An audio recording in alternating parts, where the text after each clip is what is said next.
Good morning, ladies and gentlemen. Welcome back to Kuwait Motor Town. This is round 3 of the F4 UAE Championship 2023, and we are set for qualifying. It's a very different circuit compared to what we saw 3 days ago for the start of the previous round, and even more different compared to yesterday when the sun was out and it was baking hot and shining. Today, the clouds have come back, the fog is in the air, and the wind is fever pitch strong. It is a really tricky environment for the drivers to set qualifying laps out there. There's even the possible onset of rain at some point during the course of this morning. Hello everybody, Jake Sanson here with you once again for the third round of 5 in this 2023 F4 UAE Championship certified by FIA. And what a battle we are starting to emerge with at the halfway stage of this season. The green light goes on at the end of the pit lane, and this miniature oasis here in Kuwait really is being treated to a very different set of weather conditions to what we saw even yesterday during testing. It was bone dry, it was sunny, it was hot. Not today. It's chilly, it's cool, it's cold, and it's very windy. Perfect for the tyres, perhaps not so great for all the data that was gathered yesterday. Now the drivers have got to do all the hard work again. They did have a warm-up session this morning, but it wasn't long. So everybody's got to try and dial in a decent qualifying lap. This is the first of 2 15-minute sessions now. And of course, the results of this first session will set the grid for race 1 later this afternoon. The results of session 2 will set the grid for race 3 tomorrow afternoon. So obviously it's very critical to get this session right. Everybody's going to be pushing for the extremes here, trying to get the most out of this weekend. Just talking you through the results from the previous practice sessions will give you some idea as to who is on the pace after a weekend of discovery and mystery 3 days ago. Because obviously we are midweek now. Tuesday and Wednesday is when the racing will take place. Very unusual. I have to say I quite like it. I don't like waiting to the weekend for racing to get underway.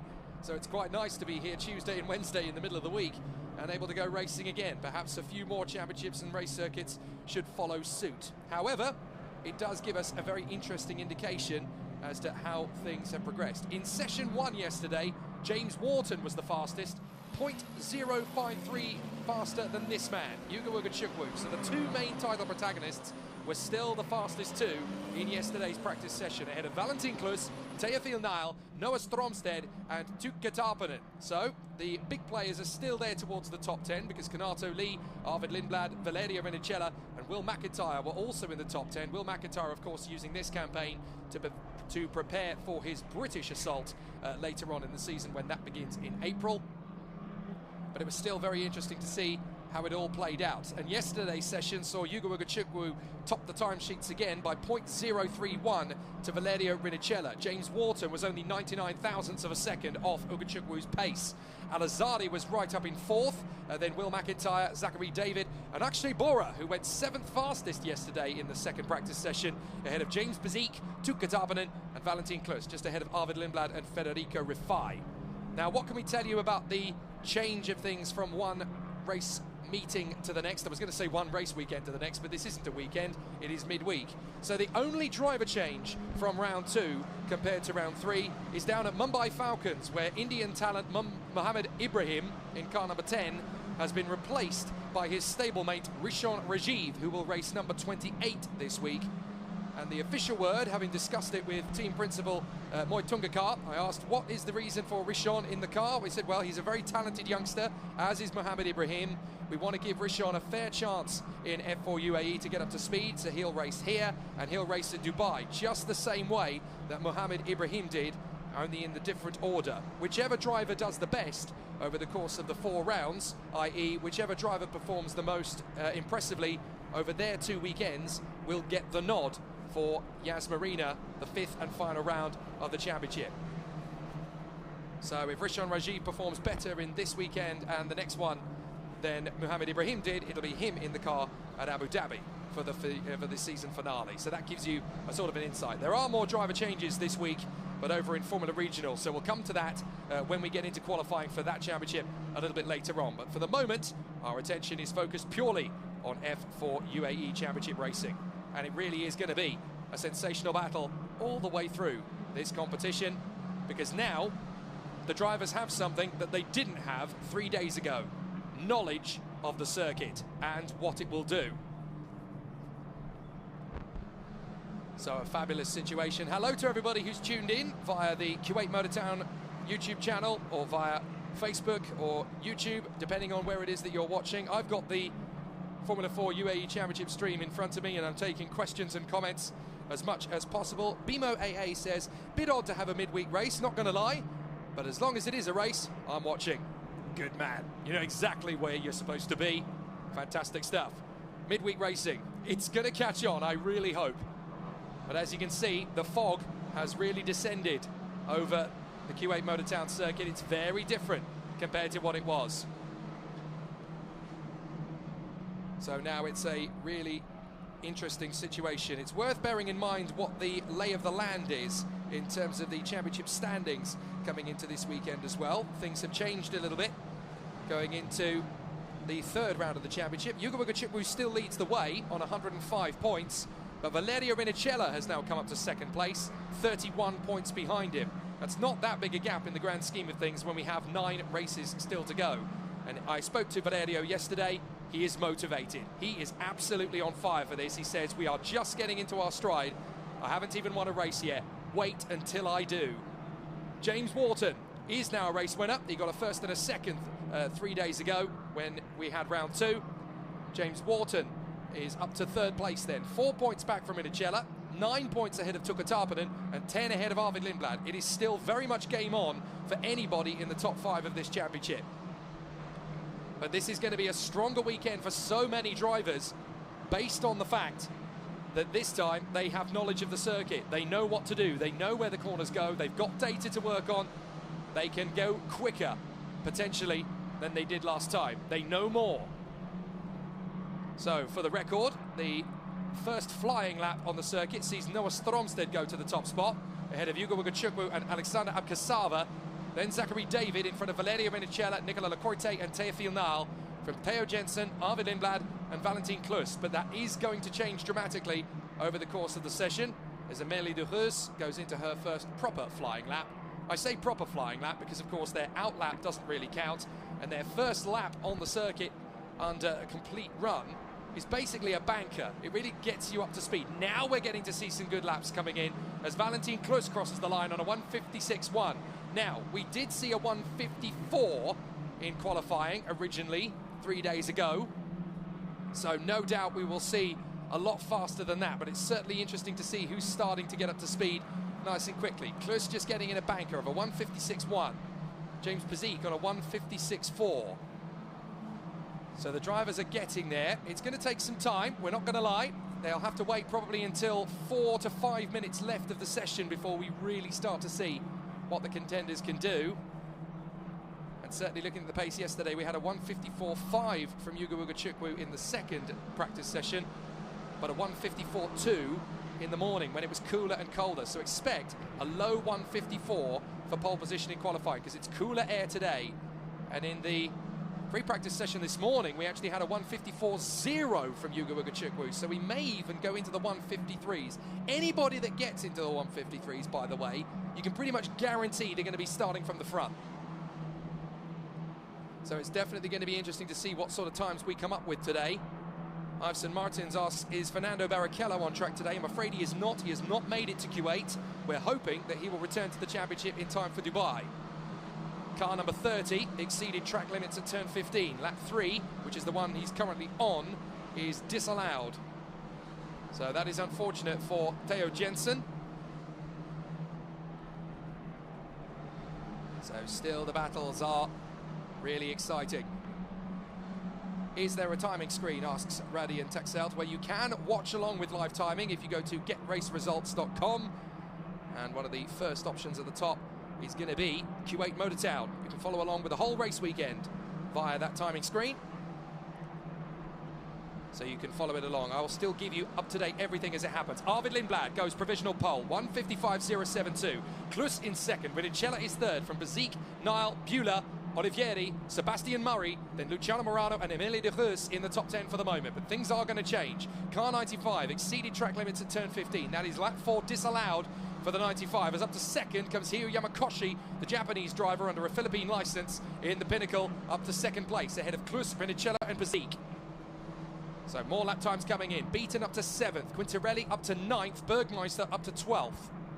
We'll try and keep an eye on everybody. We're still waiting for the big guns to come out from Mumbai Falcons and from the Yaz Heat Racing Academy as well. The Santalot cars have not really hit their stride yet either. So there's still quite a few drivers who have yet to show their full cards. Good start to the session from Quintarelli, also from Kai Daryanani, the Indian driver who has barely done any racing whatsoever. So let's see how it all continues here. Lindblad is on the pace though, a 1:55.0. They've got to find another second if they want to match the practice times they did this morning in fairly similar conditions. Looks like one of the high-techs is trying to balance in a good lap here and start a fresh one. Car 88 exceeded track limits at turn 19. That is lap 4 disallowed for Kai Daryanani. Lindblad is top on a 1:55.0. Tukka Tarpanen goes second. Zachary David comes third. Here we go. This is where the qualifying really starts. Drivers are starting to push in for some big times. 4 minutes 44 to go. And Lindblad, Tarpanen, David Rinicella up to 4th now. Yamakoshi, James Wharton goes P6. Lacorte, Klus, Ugachukwu is 9th. Stromstead is now 10th. So still the battle goes on. Remember, you can follow along if you type into your screens getraceresults.com, getraceresults.com. Hit the button for Kuwait Motor Town. You'll find it and you'll be able to watch along in real time. Car 6 exceeded track limits, so that time has been disallowed. So right down to the back of the field once again then goes car number 6. That's unfortunate. And I'm afraid that is a real problem for Kanato Lee, the high-tech driver, who's now got to bang in another fast lap time. Yamakoshi goes second again, a 1:55.1. Right, here come the purple sectors. Arvid Lindblad goes fastest in Sector 1 with a 24.3. That is pretty quick. James Wharton is on the same sort of pace. Ugachukwu, less than a 1/10 of a second off that. Purple in Sector 2, Yuga Ugachukwu. Tarpanen is very close to that. So is Zach David. So is Keanu Alazade going quickly. So some very strong positions at the moment. There is the championship leader, Yuga Ugachukwu, 31 points ahead of Valerio Rinicella. He is purple in Sector 2, comparable in Sector 1. There's a really good chance here for Ugachukwu to go top spot. Car 3 exceeded track limits. That is Jesse Carrasquedo, the Mexican. And across the line comes Ugachukwu. Does he go top? Yes, he does. 1:54.251. Almost half a second quicker than Stromstead and Wharton. So Noah Stromstead comes up to second place. James Wharton is third. Lindblad is fourth. Rinicella is fifth. And Yamakoshi in sixth ahead of David and Tarpanen. So the battle rages on once again. So let's see if we continue to battle away. Yuga Ugachukwu has just gone top and he's gone fastest again in Sector 1. Another purple first sector. Car 9 exceeded track limits. That time disallowed. That is Valentin Klus. And Valentin Klus appears to have had to bail on this lap. So Valentin Klus is going to start again, tagging in behind Lindblad. Lindblad crosses the line, only good enough for 4th. Not a great Sector 3. Had to do it again. In fact, he exceeded track limits at 15, so the time is disallowed regardless. It wasn't faster anyway, so it makes no difference. Yuga Ugachukwu. Noah Stromstead in a brilliant second. Wharton is third. Lindblad is 4th. We are very close to the mark now, 1:54.2. We managed a 1:54.0 in practice this morning. There is Valerio Rinicella trying to battle for his first win of the season. He's been second 3 times. He is now second in the standings. Look at the way he's having to wrestle with the wheel through this quadra effect of this quintuplet of 5 right-handers and then into the long flowing left-hander that precedes it.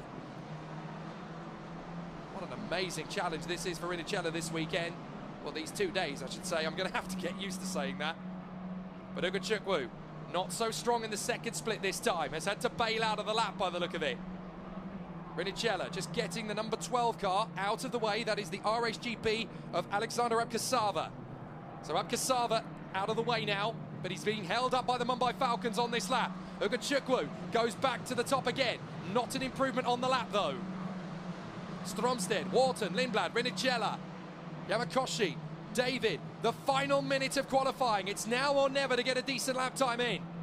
And Teofil Nal is struggling.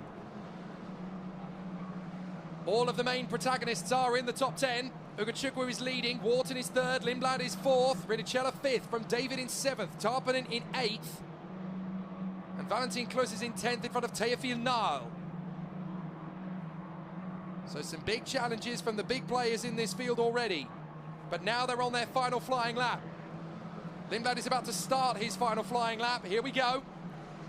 And Lindblad is dropping to fourth now. 1:55.0. He needs this to be the perfect lap. Fastest of all in Sector 1 is now Tukka Tarpanen. The Mumbai Falcons driver gets a 24.2. That is a purple Sector 1. Ugachukwu can't match it. Still they are pushing. Is there going to be a surprise charge forward? Car 5 exceeded track limits. That is Will McIntyre. His lap 7 is disallowed. The checkered flag is out. It's now or never to get those lap times in. Kiano El-Azari finishes in the top 10. 8th position for the UAE driver. Noah Lark can only be 16th. Kai Dorianani, 25th for the moment. Very good work. Akshay Bora and Federico Rafai finish off in the top 20. But we need a big name to come through here. And we're going to wait another 15 seconds or so for Yuga Ugachukwu. He'll be the first of the big names to come through. But Tukka Tarpanen, he's on a pretty hot lap. A 45.1 for Sector 2 is not as fast as it could be, though. He's currently down in 9th. He should be able to go top 4 across the line. Come the big players. Ugachukwu has finished up. Wharton goes second. Wharton goes second alongside Ugachukwu. Stromstad is third. David is fourth. Kadashkedo comes up to 5th. What about Lindblad? Lindblad is looking fairly consistent on the lap. Tukka Tarpanen has not improved. He remains down in 9th. Very unfortunate for him, but we still have Klus, Lindblad and Yamakoshi all on a fast lap, as well as James Bazik. Lindblad has a chance here. 6th position. Not the fastest of all in sectors 1 and 2, but still a quick lap. He could go up from P6 here. Out of the final turn, it's a clean final corner. Does he move up from 6? No, he does not. So Lindblad remains P6. Valentin Klus, however, also doesn't move. And Hiyu Yamakoshi will finish the lap with no change. Bazik pits in. So there you have it. Yuga Ugachukwu gets a 1:54.1. Now we're going to have a look at something here. This is a replay of a big mistake, I'm afraid, on the lap for the 95. That's Jack Beaton getting it horribly wrong, and that throws away a competitive lap time. Very easily done in qualifying. All the pressure is on you. Car 15 exceeded track limits on the final lap. That is Lena Bueller. Her time will sadly be disallowed as well. So, pole position goes the way of Yuga Ugachukwu for race 1 ahead of James Wharton. Take a bow, Noah Stromstad. 3rd position for PHM. They really are making massive gains. There is Noah Stromstad, I do believe. No, apologies, that's his teammate. That is the 26, the sister PHM car. Not a bad run from all of our competitors. There is Dion Gowda in the Rodin Carlin. And there's your pole sitter. Yuga Ugachukwu in the silver race machine helmet. Yuga Ugachukwu, very identifiable in that all-silver helmet in tribute to the legend that is Mario Andretti. What an astonishing session for Yuga Ugachukwu. He's been fast all day, shaking her head in disbelief, Bianca Bustamante. Not able to get the pace she wanted. 22nd, though. Still better than she did in Dubai. But Yuga Ugachukwu currently in pole position, looking strong for race 1. Later this afternoon, he's on pole. So a very solid and smooth run from Yuga Ugachukwu, who's had a very positive junior career so far. He was the European karting champion at junior level.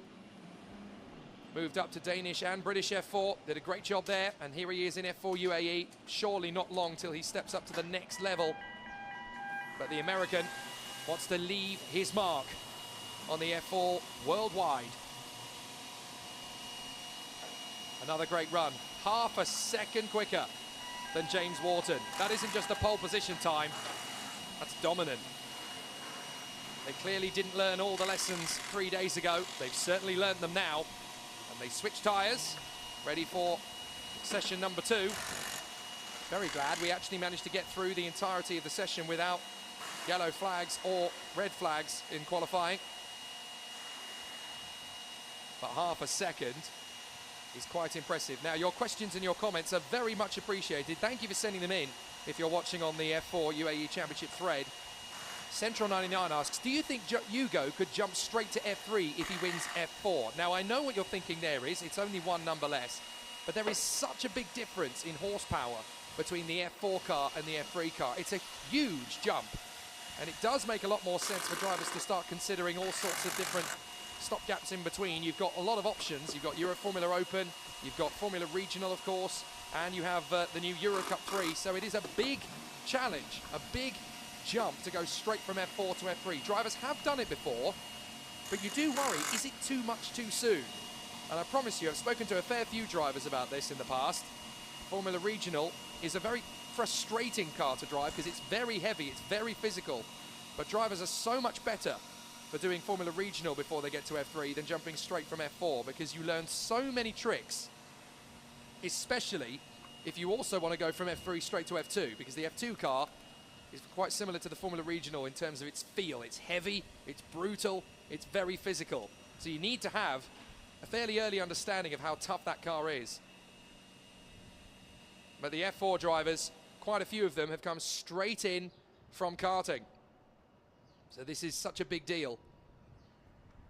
There are so many great stories in the field. So if you imagine that from the front of the field to the back, there's little more than 3 seconds covering 38 drivers, that shows you how astonishingly good the level of talent is in the F4 UAE Championship. Pound for pound, I've been watching F4 for about a decade now, and I promise you, looking at the wealth of the talent in the F4 UAE Championship grid, it is probably, pound for pound, the most talented F4 Championship grid I think there's ever been. Italian has come close a few times. British has on a couple of occasions. And certainly the German F4 Championship in its heyday really was a massive plethora of talent. It's a real shame it's not going to be there for 2023.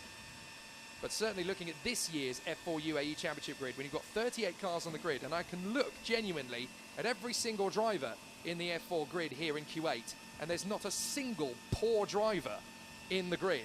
There's not a single driver that you look at and go, they don't deserve to be here. They all do. And they're all making different stages of their development at different speeds, at different levels of progress. It's phenomenal. So more good questions coming in. Jet Saragi Motorsport asks, do you think Jack Beaton's current performance is adequate to be competitive next season or later on? I think he's doing a fair job now. Again, all of these things have to be taken into context. When you've got 38 cars in the field, you drop an apex and you've lost a tenth of a second. That's the equivalent to 8 to 12 positions. It's so close in this field. You cannot afford to make a single error. And this is the thing we keep referring back to with F4, with Formula Regional, with Formula 3. This is not like playing soccer for Manchester United. If you're there in the under-17s, the under-21s, your matches are not televised. You're not under the scrutiny of the microscope. You're off the radar. You do these things in secret. Whereas here in motor racing, you are under scrutiny from your very first professional international karting race. Everything is live streamed. Everything is watchable. So your pressure cooker bubbles over way more intensely in motor racing than it does in any other form of sport. So take these things into context. We are so brutal to these young talents from a very young age, but these guys are throwing themselves into the fire so early on in their junior ladder, so early on in their careers. They've got to make their mistakes in front of all of us watching. That's tough. That's big pressure. So to answer your question, Jack Beaton very much making the right progress he needs to. He's doing it at the pace that is consistent. So a really interesting situation. And Very Vanilla asks me, am I a Man United fan? I certainly am not. I'm not even a football fan. So there you go. It's just a good metaphor, that's all. It's just a good simile. Here we go again, Q2. Now this session, again, 15 minutes in length. And this sets the pace for race 3's grid tomorrow. And just as we talk about it, it doesn't look great on that camera lens, but I can tell you from outside the commentary box window, the sun is trying to push away this fog and push away this mist. It really is trying to work the magic.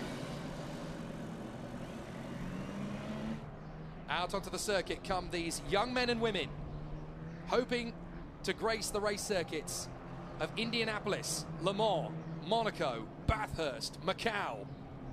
All of the great cathedrals of speed one day. And this place is turning into one of them. I guarantee you, you have not heard the last of Kuwait Motor Town. This is just a first step into international competition. The drivers and the teams, I've been talking to them all the way through these last 5-6 days. They like this place. They like this place a lot. Once you get behind the wheel and you're powering around the circuit, it is just phenomenal. Sebastian Montoya told us on the live stream a couple of days ago, Sector 3 is one of the best Sector 3s he's ever driven in motorsport. And that's when you compare it to the likes of Spa, Monza, Paul Ricard, all the Formula 1 venues. So I don't think you've heard the last of this place. I think it's just getting started. And what I love about it as well is that the expertise of Herman Tilke that's come up with some amazing race circuits around the world in the last 20 years, like Sepang, like Shanghai, like Yas Marina, like Baku. He obviously had a great hand in Baku. I was a doubter of that particular race circuit. I didn't think it was going to be all that special. It certainly is though, isn't it? And his expertise has really come up to the fore here again. It's not just about a good circuit where people can come and go racing. It's where the driver really gets tested. And on this circuit, they really do get tested. So here they come once again around the course in the F4 United Arab Emirates Championship. We have now got our first out lap completed. The first flying lap isn't going to be the fastest one, but they're going to be around 1:54.2, 1:54.3 for the pole time for qualifying. This is where these guys earn their bread and butter. The setup makers, the setup meisters, the change makers. These are the ones that really do give the drivers the tools and the resources that they need to improve. And it's so important to make sure that the head games of the driver are in the right place. Mental health is such a big deal at this level. You've only got to look at the prolific superstar kart racer Thomas ten Brinker, Dutch ace, absolute megastar, came into single-seaters. The pressure was too much. He walked away. He said, I can't do it. It's not for me. If you love this sport, you've got to continue to love it. Yuga Chukwu dialing in for another good run. Just in front of his teammate in the Prema outfit, Nicola Lacorte. Still warming up the tyres and brakes. This isn't going to be the fast lap, as you can see. Still just dialing in. Lap 2 isn't going to be the big one either. Lap 3 is when it's going to really start. You've got to run through this process. You've got to just get there gradually. The third round of the 2023 Formula 4 UAE Championship, certified by FIA, created back in 2016 by the now president of the FIA, Mohammed Ben Sulayem, as a proving ground for race drivers in the Middle East. Well, even in these last 7 seasons of competition, some amazing names have passed through. And some amazing names are going to continue to pass through. This year's grid alone could well dictate the future of motorsport. 10 years from now, records could be rewritten at Indianapolis, Suzuka, Macau, Bathurst, Le Mans, Monaco, you name it. These kids really do have the potential skills to pay the bills, and we get to see it all develop in front of our very eyes. What a privileged position to be in. This is where you get to see all of the nurturing of a future Formula 1 world champion, all of the development of a future Indy 500 winner, all of the progress of a future Le Mans 24-hour winner. You don't get to see this in soccer, in cricket, in tennis, in rugby, even in the Olympic Games. This is a very special world, the feeder series ladder, where you really get to see just all of the hard work and the progress that these youngsters are making. Motorsport is tougher and more brutal than any other form of athletic discipline. Is it real sport? It's ultimate sport. Yuga Chukwu and Tuka Tarpanen currently on the top, a 1:57 from each, but Wharton bangs in a 1:56.5. So does David, so does Rafael Narak, the new boy who came in 3 days ago. So, for the record, drivers are starting to get the speed.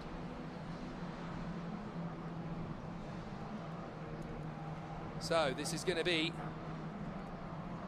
a fascinating scenario. But there is the provisional ranks. Narak in front of David, Wharton and Murray. From Ugachukwu, Olivieri and Tarpanen. Still early doors. This is going to be the first serious flying lap. And they've all gone through Sector 1, and guess who's on the top spot? It's Tukka Tarpanen, 24.3 from him. But Lindblad bangs in a 154.9 to get the ball rolling. That's your benchmark, ladies and gents. Arvid Lindblad throws down the gauntlet, 154.9. That's a pretty solid lap.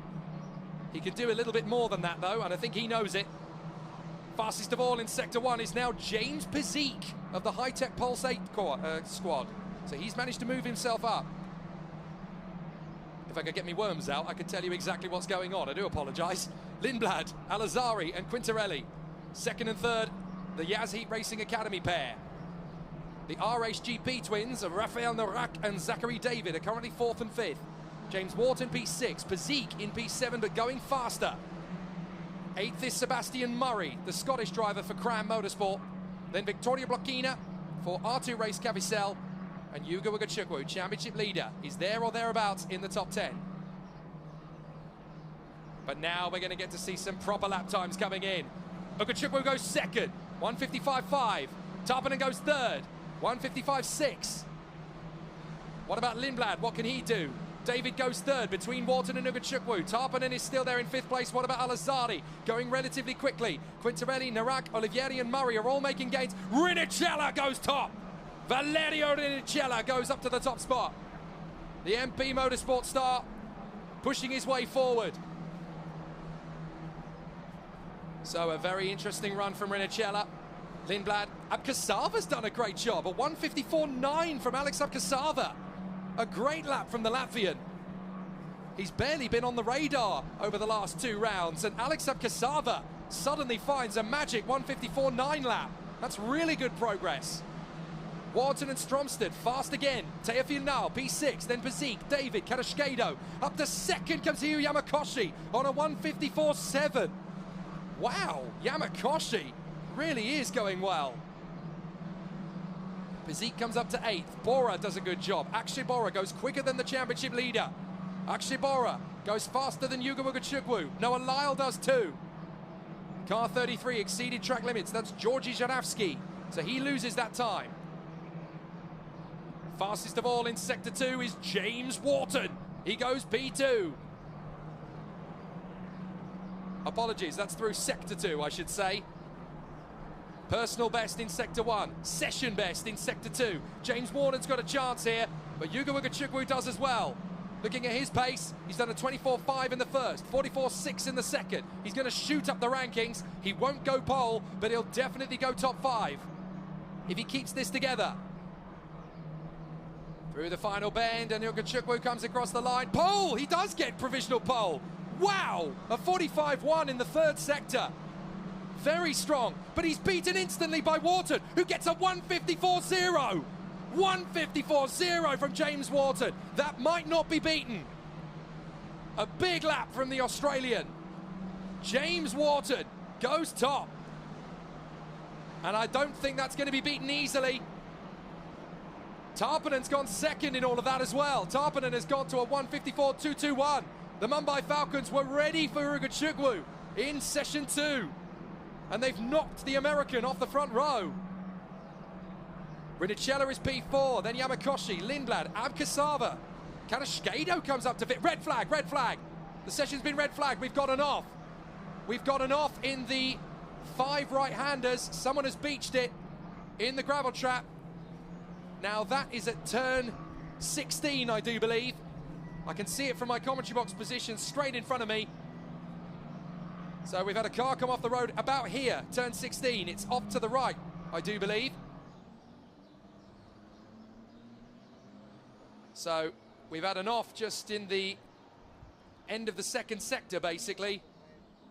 So we need to watch this man, James Wharton. He's going to pass the scene of the incident. So he's going to go through this right-hander and then off to the left is going to be the beach driver in the gravel. So let's look left. Let's look left. Because off to the left-hand side, we don't quite get to see that, unfortunately, but there is a car beached off to the left. There it is. So that is the 66 of Hiyu Yamakoshi. What a shame. Yamakoshi, who was bidding for pole. The Japanese driver has done such a good job in his second weekend. Bitter disappointment for Hiyu Yamakoshi. And you can see where he's done it as well. You can see the black tyre marks. He's tried to push it just that tiniest bit over. And this is the problem. The crosswinds in that section of the course are brutal. They catch you at the wrong angle. You're a passenger. And look, you can see he's ridden the curbs a little too aggressively on the left-hand side of the circuit, and it spat him off.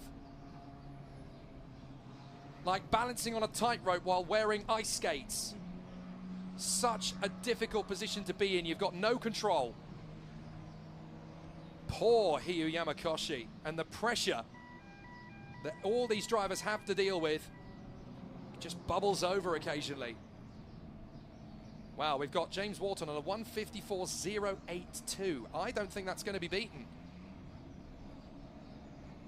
So a really solid effort from the Australian. There's Yugo Ugachukwu. Can he go quicker than Wharton on a 1:54.082? I'm not sure he can, because you've got to try and put it all together. He's got 4.5 minutes left of the session. Yes, of course you can go out, but the second lap that's a flying lap is the one that's going to be quicker. It's always the way. So he's got so much pressure to try and snatch back the pole. You can go out relatively first because they're at the end of the pit lane. They'll do the out lap as quickly as possible. They'll do the first flying lap, again, as quickly as possible. And then they'll have a few seconds in hand before they cross the line. But that's so much pressure to put on the shoulders of a young man like Yugo Ugachukwu. It's hard enough to put that pressure on anyone. Here's James Wharton, though. He's delivered a great pole position time for race 3 tomorrow. He can be pretty comfortable there. He's a 1/10 of a second quicker than his teammate Tarpanen. But James Wharton said himself a few days ago, where you really want to be on the starting grid is actually not pole. You really want to be third on the grid, because you can chase after the guy on pole position on the run down to turn 2 in the slipstream, and you'll have a better run. That's how he won race 1 3 days ago. Well, it looks like they're already at the scene removing Hiyu Yamakoshi's car, but sadly, the Japanese driver will take no further part. Well, this gives us a bit of an opportunity to go over the results from Q1 a little bit, so we're going to go back and have a look at it, because obviously Q1 is very significant for F4 UAE Championship. Yugo Ugachukwu was in pole position. James Wharton in second place. Third was Noah Stromsted of the PHM Racing team. If Wharton is right in suggesting that third is the better place to be than pole, Stromsted has a golden opportunity in race 1. Then Zachary David in fourth. Jessica Rashkedo is in a brilliant fifth. Arvid Lindblad from Valerio Benicella, Hiyu Yamakoshi, Tuka Tarpanen, and Kanato Lee. So there's actually some big names there in the top 10 that are lower than you'd expect them to be. 11th was Keanu Elazari. 12th place Valentin Klus as we watch Hiyu Yamakoshi being recovered. Nicola Lacorte, Dion Gauda and Teofil Nal in the top 15. Then the last 5 of the top 20 are Rafael Narak, Will McIntyre, James Bezique, Noah Lyle and Akshay Bora. Those were the times from session 1. And we're still in session 2, of course. We're still waiting for it to be restarted. And we've only got 4.5 minutes left of it when we head back out. So a fascinating situation. There is Tuka Tarpanen, the Finn, part of the Ferrari Young Drivers Academy. Looking for a really exciting third weekend. This is only going to be his 7th, 8th and 9th car races. He has yet to win his first, but it won't be long. And once he does, the floodgates will open.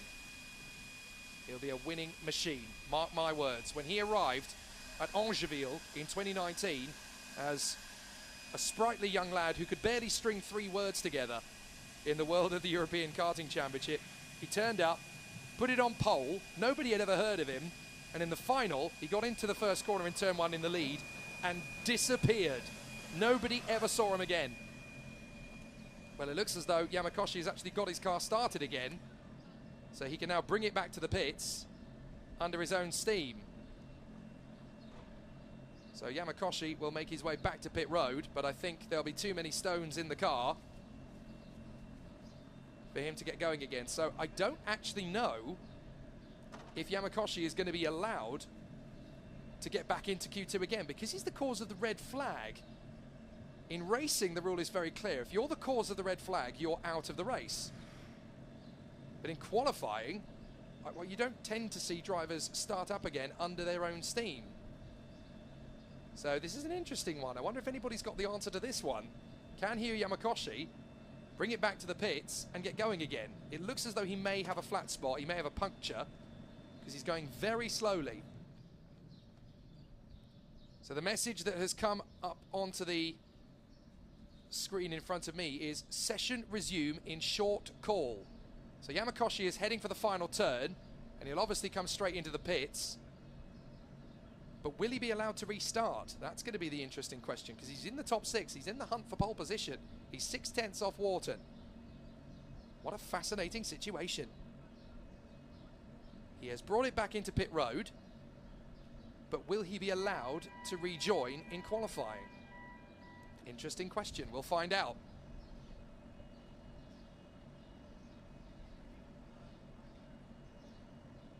So what does that message mean on the live timing screen? Session resume in short call. It means be on standby, because we are about to send you back into the session any moment now. Because obviously there is a schedule to upkeep. So the drivers and the mechanics are just waiting for the call at the end of the pits. Once that green flag waves, I promise you, every single driver, if they got power under their right foot, they're going to be out. They do not want to get held in traffic. They do not want to waste any time. They need to get over that finish line at the end of their first flying lap with time still in hand. If they don't, qualifying's over. They've got to go out, complete the lap, get another lap in to warm the tyres up, complete that, and still have time. 4.5 minutes is not a lot.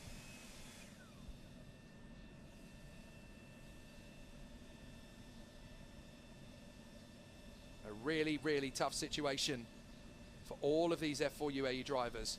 The red flag couldn't have come at a worse time, because any later, and you'd pretty much know that qualifying was all but done.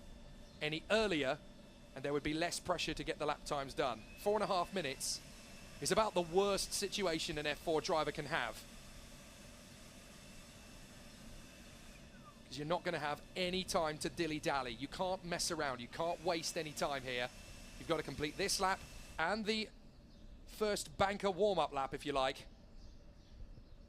This is a really, really tough situation.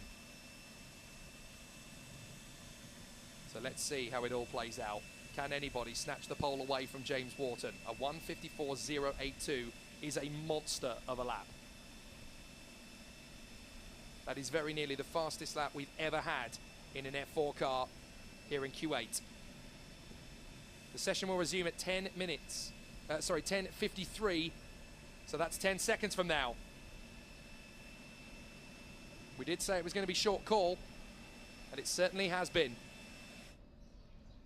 Just to give you an idea, the free practice this morning, Yugo Chukwu did a 1:54.087. Wharton has beaten that time by 0.005 of a second. I'm not confident on it, but I'm fairly sure that is a candidate for the quickest lap ever set by an F4 car ever around this circuit. And this is when somebody goes to the internet and proves me wrong. Always the way. But what a battle this is set to be.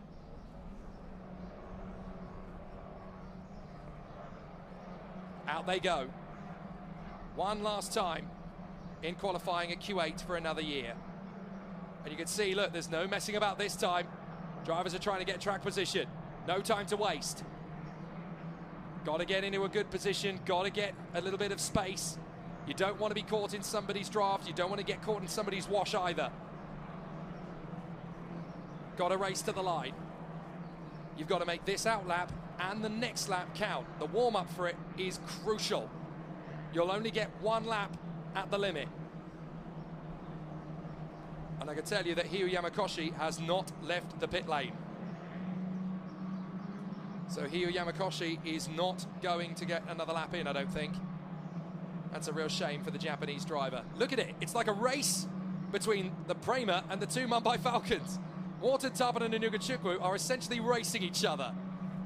That's how much this qualifying lap is going to be in terms of how much at stake there's going to be. They really are pushing it. Fiona writes, I think they should try to race 38 F4 cars on every circuit just to see what will happen. There is a method of doing that. It's called sim racing. Trust me, you'll see what happens. But this is the first time it's really been done with this many cars in this many positions. And it does work as long as everybody's on the same page. Unfortunately, try and convince 38 racing drivers to be on the same page. It's not always going to work out. So here we go. This is the flying lap. Now, I'm not going to say hand on heart that this lap won't be quicker than the previous laps, but it's unlikely to be because they've still got to warm the tyres and brakes up a bit.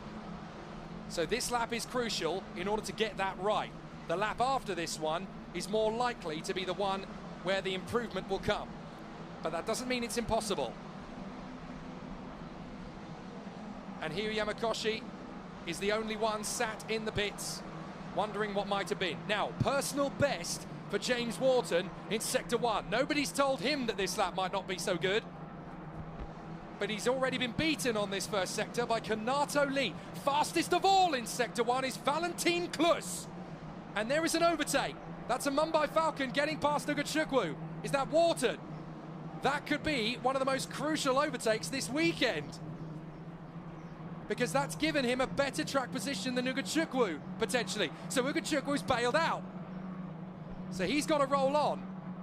But can he do so with enough time to get a better lap in? It was actually Tarpanen that made the overtake on Nugachukwu, not Wharton. Wharton was the one behind Tarpanen. Tarpanen is playing the serious game here. He's already gone quicker than Wharton in both Sector 1 and Sector 2. But I don't think he'll be quicker than Wharton's outright lap. He'll be setting himself up for another good one. So let's see how this is going to progress. One or two drivers may get a very fast lap time here, particularly all the way down in 32nd. Valentin Klus, he could storm up to the top 5 here. We'll keep an eye on it as the Mumbai Falcons cross the line first, and they're only going to have a handful of seconds. Look, this is how important it is to get this right. Some of them are not going to get another qualifying lap in. Here we go. Quite a few of them will, but there's going to be a handful of disappointed drivers here. That's how important it... Oh, a spin!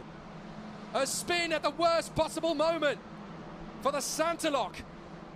Now that is Rafael Narak, I do believe. No, it's the 18 rather than the 14. I apologise. So that is a spin. And that is Luciano Morano. So Morano will not get another lap in. That's unfortunate. The time has run down to 0, and so many people have crossed the line already. Noah Lyle will not get another lap in, nor will Teofil Nile, Quintarelli, Bolduev, Hamda Al-Kubaisi, Dion Gauda, Keanu Elazadi, Jack Beaton, Theo Jensen and Georgi Janavsky. So many good drivers will not get another chance, nor will Jesse Carrasquedo. He remains 5th. For everybody else, go for it. Push like Sting. You might just get a quicker time. This is going to be tense. You cannot afford a single error in judgment now. The sun has gone back in behind the clouds. The temperature might dip by a 1/10. That's enough to really go for a fast lap here, but you cannot afford a single error. Now, what did Valentin Klus do in terms of moving up the ladder on that previous lap? He hasn't yet. So he must have had to bail from his qualifying lap, which is a big shock. That means Valentin Klus might not get a decent starting position for race 3. We'll have to watch him charge through the field then. Several drivers in trouble. Bergmeister has had to bail from his qualifying lap. He won't go any further. But what about these guys? Steady, consistent, solid. Checkered flag coming out. Is it going to be Wharton from Tarpanen and Nugachukwu with Rinacella in 4th? Or is there going to be some changes across the line? Tarpan and Wharton remain the same. So does Ugachukwu. Wharton's bailed out. He's come into the pits. There's no point. Zachary David goes P6. David moves up to 6th ahead of Yamakoshi and Lindblad. Up Cassava, P9. Niall, P10. What about Rinicella? No, he's bailed as well. So too has Noah Stromsted. Just missing out on the top 10. Wow, there's some big dramas there. But that's what I meant with the red flag coming out at the worst possible moment. You only get a few seconds to play with, and then the pressure's on. Nobody was able to improve. Nobody was able to go quicker, really, in the top 5. But Zachary David went P6. James Wharton now knows he's got pole for race 3. Great work from James Wharton. A stunning lap. And I think it needs to be verified, but that might be the fastest lap that's ever been done in an F4 car around the Kuwait Motor Town. I might be wrong, but 1:54.082 is phenomenally quick. It's 0.005 of a second quicker than the pace set in warm-up this morning. Rinicella has to be content with 4th position. And this is for race 3, of course, this session, which will happen tomorrow. Race 1 will happen later today, and that is taken from the results of Q1, which happened just before this. So, Q3, provisional results. James Wharton ahead of Tuka Tarpanen and Yuga Ugachukwu, Valeria Rinicella and Jessica Arashkedo. Zachary David P6 from Hio Yamakoshi, despite his red flag. Arvid Lindblad, Alex Abkasava in the top 10. Great work from Teofil Nile in 10th. Akshay Bora, 11th position on the grid for race 3. That's his best of the season. Great work. Noah Stromsted alongside him in 12th. Then Nicola Lacorte doing well in 13th ahead of Noah Lyle, Federica Rafai and Will McIntyre. And then James Bazik, Kanato Lee, Matteo Quintarelli, and in the top 20 once again, Lena Beulah. So some great performances there in the field. A lot of drivers caught out by the red flag, but that's motorsport. You've got to deal with the punches that life throws your way. And here in Kuwait Motor Town, we have Ugachukwu on pole for race 1, Wharton on pole for race 3. The race 2 grid will be decided by the fastest laps from race 1. So we still don't know how that grid is going to fade out until later. But boy, oh boy, is F4 UAE going to be brilliant again here in Kuwait. So another pole for the American Yuga Ugachukwu. That'll be for race 1. But he has to settle for 3rd for race 2, which James Wharton himself said, that's where you want to be. So Yuga Ugachukwu looks like he could have the potential here this weekend, not just to continue leading, but maybe even to extend it. The American is doing such a fine job out here in the Middle East. What a great run from the Prema driver, who's only really made a couple of mistakes all year so far.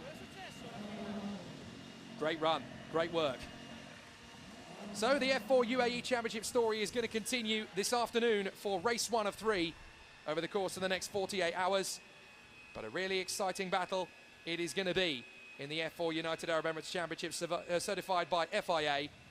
And a very happy Yuga Ugachukwu. He can breathe a sigh of relief now. He's got a 1st and a 3rd across 2 of the races. We'll decide the fate of the grid for race 2 later on in race 1 today.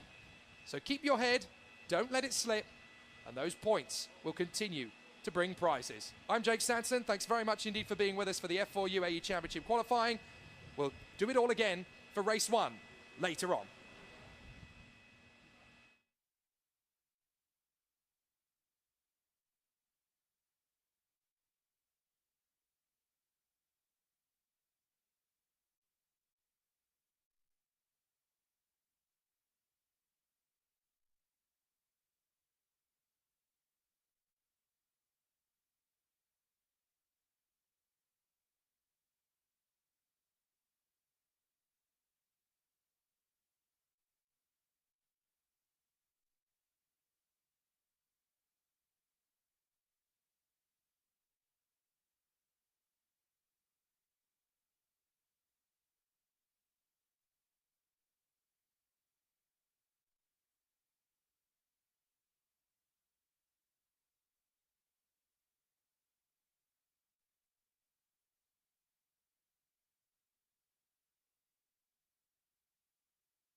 Hello everybody, welcome back to the Formula Regional Middle East Championship certified by FIA 2023.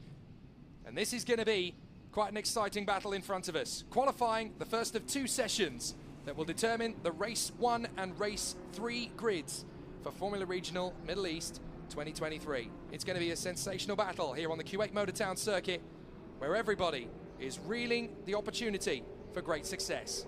Hello everyone, Jake Sanson here once again. And it's up to these guys to put in a great showing. 15 minutes out on the course to put themselves through their paces and go for the battle for pole position.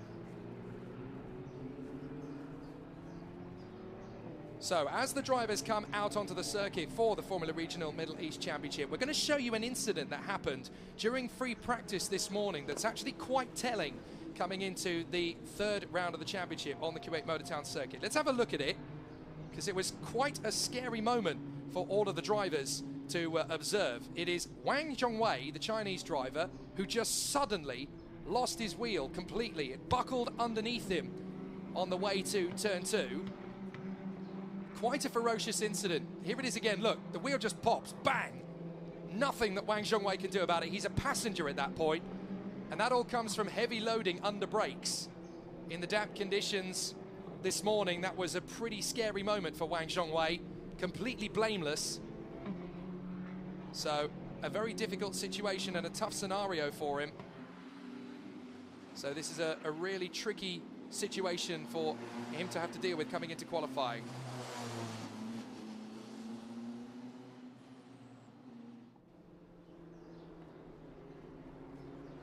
So the contenders are still making their way out of the pits for their first qualifying laps.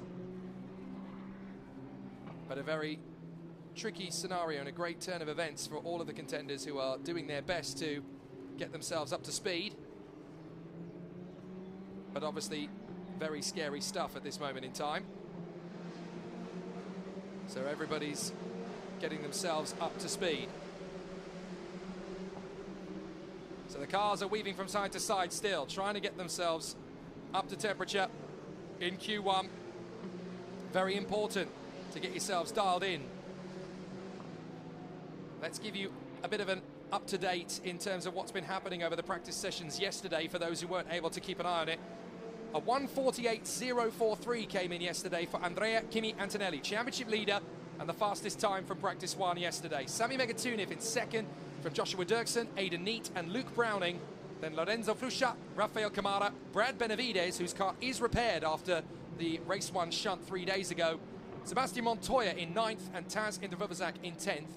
Ahead of Nikhil Bora, Matthias Zagazeta and Taylor Barnard, who is now Antonelli's nearest challenger for the title. We'll tell you about that in a short while. There is Wang Zhongwei, whose car had a big accident in this morning's practice session, when the left front of the car just completely buckled underneath him. The wheel just ripped from the push rods.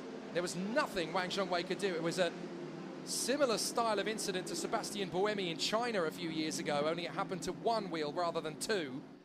And poor Wang Zhongwei, completely blameless in that incident. It brought out the red flags during warm-up this morning, and it was pretty scary actually. In the second practice session yesterday, we had Andrea Kimi Antonelli drop his time to a 1:47.6 ahead of Mari Boya and Lorenzo Flusha, the two Spaniards. Aidan Neate ahead of Sami Megatuniv and Josh Dirksen. Then Luke Browning, Michael Shin, Nikhil Bora and Sebastian Montoya ahead of Martinius Stenshorn, who is one of the new drivers for this week, and Taylor Barnard, once again in P12. Now, we've talked about practice session results from yesterday. Now we get to talk to you about driver shuffles. It's always interesting, the transfer market in motorsport, and we've had a few shuffles of the deck in Formula Regional Middle East in 2023. As things have changed just a little bit here this time. We have 3 new competitors taking to the circuit. Sorry, we should say we have 2 new competitors taking to the circuit here this week, because we now have a bit of a driver shuffle. Martinius Stenshorn has come into the RHGP team to replace the Italian Francesco Braschi. So Martinius Stenshorn, the Norwegian, very quick in the car, so keep an eye for him. He's definitely going to ruffle some feathers if he can. Ayato Iwasaki, the Japanese driver, has come into the Pinnacle Van Amersfoort squad to replace the Spaniard Pepe Marti, who is now back off to Europe to prepare for his upcoming FIA Formula 3 campaign. And you may notice that the number 53 high-tech is missing. There is no sign of Gabriele Mini. The Italian has also returned to Europe, but there is nobody in the car to replace him. So there will be no driver in car number 53. As everybody knows, it is the best number in motorsport. Those who know me personally will know why. But the number 53 car will sadly not be driving this week. So Gabriele Mini is out of the car and he will not continue. So there's no Dino Beganovic either. Dino Beganovic has also left, despite winning 2 of the races so far this year. He's also got to go back to Europe to prepare for his upcoming campaign. But there is no Dino Beganovic for the rest of the season now either. And he has been replaced at the Mumbai Falcons squad by the rising star Kirill Smal, who has come into the team very rapidly indeed and is already setting very strong pace. So watch out for Kirill Smal. And as has been pointed out a few times already on the stream, happy birthday, Luke Browning. What a great way to spend a birthday. Getting up to speed in the Formula Regional car for high-tech. Not bad at all. So this is first qualifying for Formula Regional Middle East 2023, round 3 here at Kuwait Motor Town, and the first flying laps are coming in. Right, Andrea Kimi Antonelli has banged in a 150.7. That's the gauntlet thrown down, and he's already gone faster in the first split. Although he has been beaten already by Aidan Neate, the British driver, really starting to push on. Now, it looks as though Dan Mavlyutov has had his best time deleted for exceeding track limits. So Dan Mavlyutov of the high-tech team, he has currently got himself in 7th place ahead of Montoya and Browning. So a fascinating situation. So this is the first of 2 qualifying sessions that we'll have this morning. They'll finish this session, come into the pits, change tyres, and then go back out again for Q2. The times from this session will set the grid for race 1. The times from the following session will set the grid for race 3, with the race 2 grid determined by the race results of race 1, with the top 10 drivers reversed. That's how it works in Formula Regional Middle East. And it really does provide us with some amazing drama throughout the weekend. But now that Dino Beganovic, who is 2nd in the championship standings, has left the series to go back to Europe to prepare for his European campaign, there are 2 drivers really in the battle for the title now. Andrea Kimi Antonelli and Taylor Barnard, who managed to pick up a win last week, despite the fact we didn't really talk about him winning, because Joshua Dufek crossed the line in 1st position and won the race brilliantly with some amazing driving. But sadly, a technical infringement meant that he was excluded from the race results. Very unfortunate indeed. And so it was Taylor Barnard who was awarded the victory post-race. Nikhil Bora promoted to 2nd, and promoted to his first podium of the year was the Brazilian Rafael Camara. Now, a question comes in from Fiona exclamation mark on YouTube. Do the Bora brothers race under different national licenses? Yes, they do. Now, the rules about national racing licenses is a very weird and obscure thing. I don't want to go into it in too much detail because, frankly, it would depress me and bore me to absolute rigidity. But basically, drivers do not always race under the licenses where they come from, and it happens quite a lot in the world of junior single-seater racing. It depends on where you live, it depends on where you're based, and it depends on, well, a number of things that, quite frankly, don't really require the benefit of oxygen. So we'll take into account where the drivers are actually from. We'll talk about it till the cows come home, and we'll just focus on the racing, because the politics and the licenses are really not my thing. I'm not interested. There is Taylor Barnard. He's definitely very interesting to me, though. Currently in the fight for the championship. 19 points adrift from Kimi Antonelli. As I said to him last night, that's less than a race win. And he said to me, well, if I finish 2nd and Antonelli doesn't finish that race, we're right in the hunt. And he said to me, I should be leading the championship already. So we know we can win this. Taylor Barnard in motivated mode. Right, Sami Megatuniv bangs in a quick lap. Josh Dirksen gets a 147 in. Here we go. Josh Dirksen, a 147.8. Now, expect the Hyderabad Blackbirds to be at the top as much as possible. They did this 3 days ago, and that start line pile-up in race 1 robbed them of some amazing results. So they're going to be up for it. Kimi Antonelli goes 2nd now, a 147.896, just 77 thousandths of a second off the pace. Megatunov is third. Kamara is fourth. Boyer is fifth. Bedrin doing a great job in sixth. Fresh off the back of his announcement that he's going to be racing in F3 in 2023. So Nyingyu needs to know the answer. Where's Gabriele Mini? Is he not racing this round? Indeed he is not. He has returned to Europe. So Gabriele Mini has decided to sit out the remainder of the Formula Regional Middle East Championship. So here's Taylor Barnard. What can he do with his big flying lap? Where's he going to end up in the top few positions? Barnard has not come through to set a fast lap yet. This is him really getting up to speed. So Barnard is getting on with it, but he's at the back for the moment.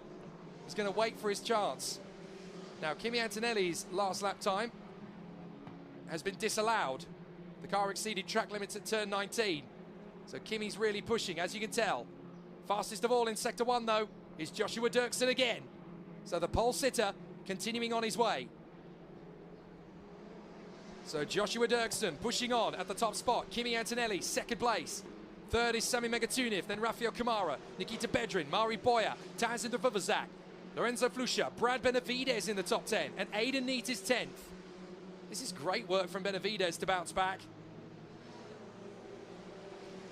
So this is going to be a fascinating situation, but the battle for the title is clearly likely to be played out between Antonelli and Barnard as Mari Boyer goes third over the line. And now we have 1, 2, and 3 for the Hyderabad Blackbirds by MP Motorsport. Josh Dirksen ahead of Sami Megatunov and Mari Boyer. 1, 2, and 3. Kimi Antonelli is down to 4th. Then Kamara. Then Bedrin. Benavides. Villa Gomez. Indra Vuvazak and Flusha. That's your top 10. Neat is 11th. The birthday boy, Luke Browning, is up to 12th. Kedel Smal ahead of Sebastian Montoya and Nikhil Bora. Then Joshua Dufek. And up comes Levent Donovej. He outpaces Martinius Stenshorn. Giovanni Mascio going well in 19th, ahead of Michael Shin. Then Ayato Iwasaki, the Japanese driver. Red flag, red flag. And we've had it off in exactly the same place as we did in the F4 session earlier on. A big off. The driver's gone in backwards. Red flag. That's a big spin. Fortunately, it looks as though the driver hasn't hit anything. So let's have a look and see. Oh, it's Tazinder Vuvazak. Oh, he's gone way in. He's gone a long way in there. Tazinder Vuvazak is beached in the gravel. That's why we're under red flags. The man who was in the top 10. Look at that. He's gone a long way in. And this is what we were talking about in the F4 UAE Championship qualifying earlier on. With the wind being higher than it is, if you catch a gust of wind at the wrong angle and you're on the curb, it spits you. It's like kicking a football hard into the goal. And you can see Mark Genet there chatting away with the Mumbai Falcons team. He is, of course, a consultant for the Ferrari Young Drivers program. So he'll be down there with the Mumbai Falcons and their young charge, Tuka Tarpanen in F4. But he's a good person to get some tips off. But Tazinder Vuvazak is beached. He's a long way into the gravel trap there as well. I don't know if we caught the spin, but it's a big one, isn't it? He's gone a long, long way in. And so, all of a sudden, we've got 2 minutes 42 left in the session. That pretty much tells us that Hyderabad Blackbirds by MP have locked out the top 3 places. I don't realistically see anybody beating those times. It could still happen. It's genuinely possible. So it's a tricky situation, but certainly Josh Dirksen, Sami Megatunov and Mari Boyer have given us a clean sweep for the Hyderabad Blackbirds. And there is poor Tazinder Vuvazak, having lost the car, spun it in backwards, trying to go for a better time than 9th place. And I'm afraid the Pinnacle VAR driver is off the road. What a shame. I'll tell you what, the young Thai was doing a grand job as well. It's not easy to handle these Formula Regional cars. They are very different to the F4 car he has graduated from. But you can see for yourself, 2 minutes 42 left on the clock. Not a lot to play with. You can go out and set an out lap, and then that next lap has got to be the one you use. So, a very tricky situation. Well, unfortunate for Tazinder Vuvazak. Unfortunately, I don't know the answer to your question, Rory. Does he lose his best time for causing that red flag? I know he certainly does in other championships. Wouldn't be able to answer you that one, unfortunately. You'd have to be in race control for that one. But I'm sure if he will lose it, you'll learn about it very quickly via the Formula Regional Middle East Championship social media. I don't want to speculate on that one. I certainly wouldn't want to give you information that would be false 5 seconds later. And let's look at the provisional rankings as it stands under red flags. Joshua Dirksen, Sami Megatuniv and Marty Boyer have locked out the top 3 for the Hyderabad Blackbirds by MP Motorsport squad. What a performance from the Paraguayan, the Frenchman and the Spaniard. There is Josh Dirksen. What a performance. He's only just come back into racing. He only found out 7 days ago that he was going to be racing this car. He literally got the phone call on Tuesday. By the way, Josh, we've got a seat for you in Formula Regional Middle East. Can you get on a plane to Kuwait? I don't know, was the answer. So he tried his best, managed it, and he popped it on pole position for race 1 3 days ago. Never mind today. There's poor Townsend de Vuvazak doing a grand job. But Joshua Dirksen is a bit of a celebrity back home in Paraguay. They absolutely adore this boy. He is putting them back on the international motorsport map, where they deserve to be. And Joshua Dirksen is just flawlessly humbled by all of the support that he gets from Paraguay. So fascinating drama, fascinating situation. So let's look at the top 10 behind the leading trio for the Hyderabad Blackbirds by MP team. There is the second place man, Sami Megatuniv, who took the win in race 3 2 days ago. 3 days ago now, goodness me, time does tick on when the weekends are back-to-back. Used to be able to say last week. But there has been a couple of days past since then. Josh Dirksen and Sami Megatuniv will be on the front row. Marty Boyer will be on the second row alongside Andrea Kimi Antonelli, if it stays like this at least. Rafael Camara is provisional 5th, alongside Nikita Bedrin, the new signing in Formula 3. Brad Benavides is right up in P7. The Hyderabad Blackbirds by MP crew really have got a good setup underneath them. Benavides puts the 4th car into the top 10 as well. There it is in the background. Slightly different colour scheme to the other 3. 8th position for Rafael Villagomez. The Mexican's doing a grand job. Townsend de Vuvazak has just spun it off. There is his car being recovered. It won't go out again. And it'll be 9th provisionally. Lorenzo Flusha is provisional 10th position, ahead of Aidan Neat and Luke Browning, the 2 Brits. Kedel Smal, 13th in his first race event for Mumbai Falcons, replacing Dino Beganovic. Sebastian Montoya, 14th position. Over the last 2 days, he has still had the sector times to be right up at the front, but he just doesn't have the luck. Nikhil Bora, 15th position, ahead of Joshua Dufek.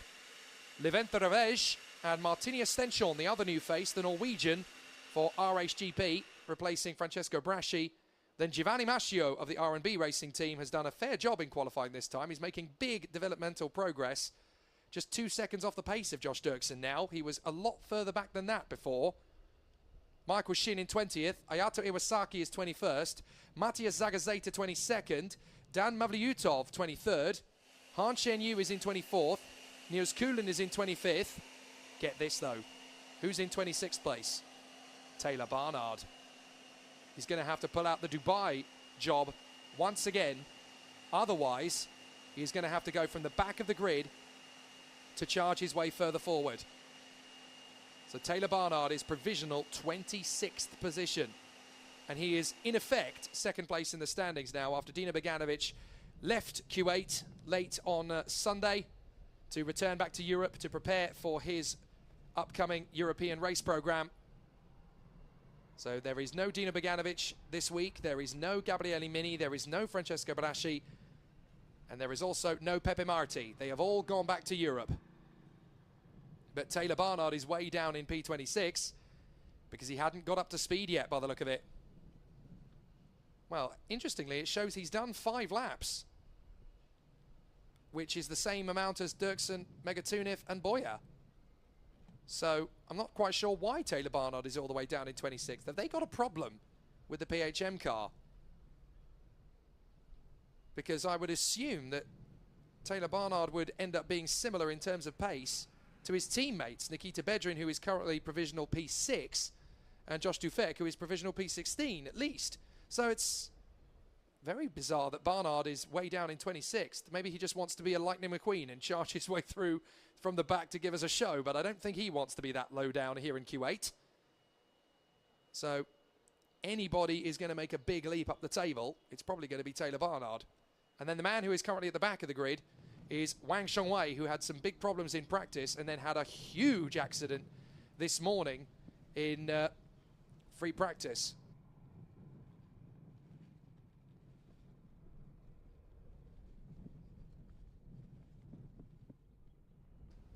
So we're getting ourselves ready for the restart. Let's look back over that incident from Wang Shengwei in practice this morning, actually. While we've got a bit of a pause, bang, look, the wheel buckles underneath him. Wang Shengwei completely blameless in this particular incident. He may have had a couple of other moments through the course of the weekend, but watch this again. Look, bang, the wheel just buckles. There's no chance for him to get that car slowed down at all. No wonder he threw the red flags. He was okay. They've had to repair the car. But Wang Shengwei, that's a scary moment in this morning's practice session. And obviously now we're in qualifying, and we have Tazid Vuvazak, who is back in the car. I think he tried to restart the car, and it hasn't happened. Yep, it's not working, guys. Sorry. So Tazid Vuvazak, having been recovered out of the gravel, I think they thought they could do the same thing that they did with Hiro Yamakoshi in the F4 UAE Championship qualifying session earlier on and just get him moving, but it hasn't worked like that. Well, that's a big disaster, not just for Tazid Vuvazak, but for us wanting to get qualifying under starters' orders again. So this is a really interesting situation then for the contenders. But there is Tazid Vuvazak walking in, provisional 9th position. Now this is a bit of a crazy scenario coming up because we've got 2 minutes 42 left of the qualifying session under red flags. The drivers know they've got to make use of that outlap and then bang in their fastest lap of the session immediately after. They can't afford to waste any time, particularly if you are number 5, Taylor Barnard. No more wasting time. You've got to provide the big lap time. It's got to come now. Backs are very much against the wall. There is one of the GT tyres that are being used by Marty Boyer in 3rd position. They only get 3 sets of tyres for a race meeting from the start of qualifying through to the end of the 3rd race. You only get 3 sets of tyres and you get to choose when you use them. In pretty much every single circumstance, the drivers will take a fresh set for session 1 of qualifying, a fresh set for session 2 of qualifying, and then you've got a used set twice. You've got 2 used sets, and then you've got a very interesting situation with 1 fresh set of tyres a little bit later on.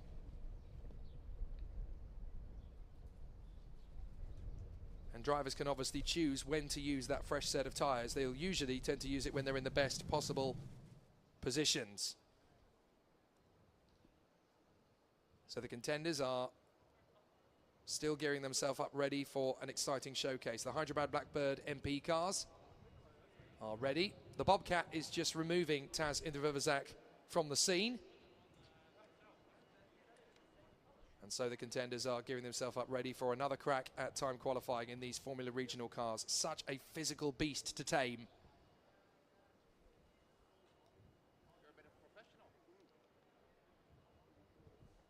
So there the cars are lined up ready. It looks as though the car of Pinnacle driver Tazanapol Vuvazak has now been removed from turn 15. So once the Bobcat is back into its original set position, we can go back to qualifying once again. There is Tazid Vuvazak's car, but unfortunately it'll take no further part in the session.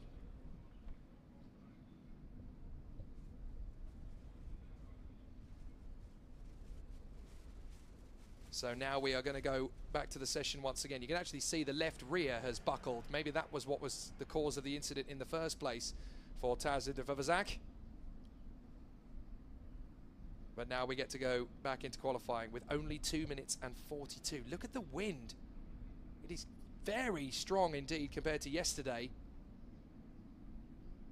Not easy for the drivers to cope with. The cars will feel completely different to the way they felt yesterday during practice. Session will resume at 11:30. That's now. Here we go. No messing around, no waiting. Get out there. Get your skates on. Get a pole position lap. Make it happen, boys. So let's see how the drivers will fare as they get back out onto the circuit once again. Formula Regional Middle East Championship round 3 continues. Get out, get out, get out. Get onto the circuit. Don't wait, don't delay. You've got to race to the finish line in order to start this lap. And look at the Mumbai Falcons tactics. 3 of them have gone out and left a bit of space for everybody else. Oh, this is big tactics. And look at the Pramers holding everyone up. They want the Mumbai Falcons up at the front. They want them to be the only ones to get another lap in. Tactics, strategy, ruthless. Well, Sebastian Montoya's got his way to the front of that queue. What about the PHMs? That's the ones we really need to watch for.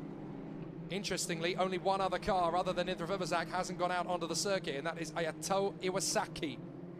So Ayato Iwasaki, the Japanese driver, has not gone out to set the pace. A fascinating situation for all of the contenders out there. 1 minute 10 on the clock. Race back to the line. Make sure you've warmed up your tyres and brakes. You're only going to get one shot. This is like the old days of Formula 1 with the one-shot showdown lap. The only difference is everybody's out together. Less than a minute. So now let's see who is going to get the opportunity. Who's going to be on the top spot? Will it be a Paraguayan? Will it be a Frenchman? Will it be a Spaniard? Or will it be an Italian? Oh, big moves from drivers trying to get themselves track position. Couple of drivers having to hang back in order to get some space on the circuit. Better make it happen. Better make a good run off the final turn. This is it, your one flying lap. It's now or never, folks. The lap times are coming down, and there's going to be some PHMs at the back who won't make it to the line in time. Looks as though none of the Hyderabad Blackbirds will either. 4, 3, 2, 1, done. Bedrin doesn't make it back. Nor does Boya. Nor does Megatunith. Nor does Dirksen. Those laps are safe and locked in. And what about Barnard? Did he get the lap time started? Yes, he did. Barnard managed to cross the line in time, so he is on a flying lap. So the leading driver who's on a lap is Antonelli. Oh, now that is gamesmanship if ever I've seen it. Antonelli, Kamara, and Flusha are the ones to make their move forward. Now this is a replay. Down at turn 2, whoops. All gone wrong from Mavlyutov. So Dan Mavlyutov has had the problem there in turn 2. A spin from Mavlyutov. Now who's that that's slowing? That's a Mumbai Falcon that's bailed out of the lap. One of the Mumbai Falcons has bailed out. Is that Antonelli? It certainly looked like double digits. So it's either Antonelli or Smal who's bailed out of the lap. Well, that looks like Antonelli's still at speed. So it won't be Antonelli. It must have been, well, it must have been one of the other drivers then to bail out. Maybe Flusha bailed out of the lap. So now, is there going to be an improvement from Kamara, from Antonelli? Kamara's bailed out. Antonelli hasn't improved. So the tactic didn't work. Flusha's crossed the line. Neat has crossed the line. Shin has crossed the line. And it looks like it's made no difference whatsoever. But what about Barnard? Barnard needs to charge forward. Here's Taylor Barnard. He's currently in P26. Where's he going to be? Taylor Barnard goes up to 8th. That's better. Much better for Taylor Barnard. It's not where he wants to be, but it will have to do. And the Hyderabad Blackbirds don't get to start another lap, but they don't get beaten either. 1, 2, and 3. That is a brilliant lockout for the squad, and they can be very happy indeed with that. All the men and women down there working hard for the Hyderabad Blackbirds MP team. 1, 2, and 3. Bish, bash, bosh. Lovely. So that's the end of Q1. They now have Q2 to negotiate. Another 15 minutes will go on the clock, and they get to do it again. Can they make it happen twice? If you're wearing black and the MP Motorsport logo, you can't help but grin right now. 1, 2, and 3. With the fourth car, P7. That's pretty good going, actually.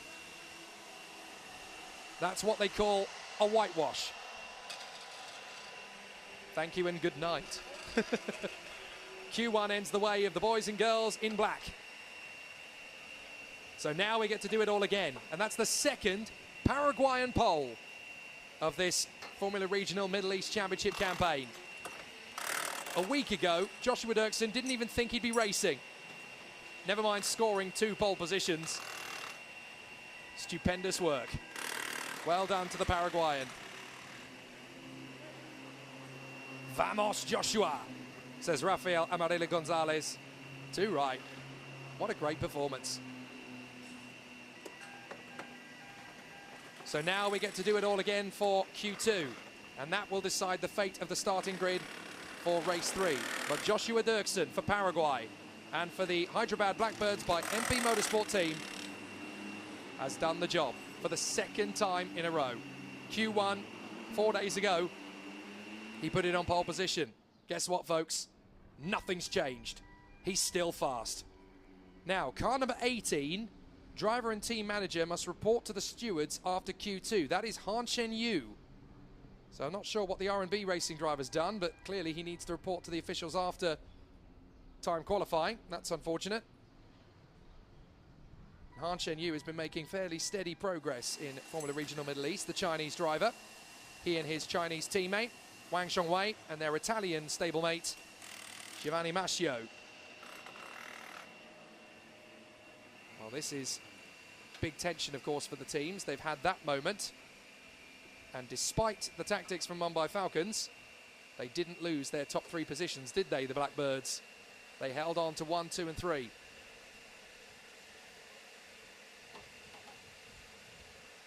Fascinating, isn't it, how 2 Indian team brand names are now at the top of the Formula Regional Middle East Championship. Hyderabad Blackbirds and Mumbai Falcons. They both came from the Indian motorsport world. And here they are in Formula Regional Middle East, having done deals with 2 of the top teams in Europe to compete in Formula Regional Middle East. The Hyderabad Blackbirds, of course, competed in the Indian Racing League just a month ago,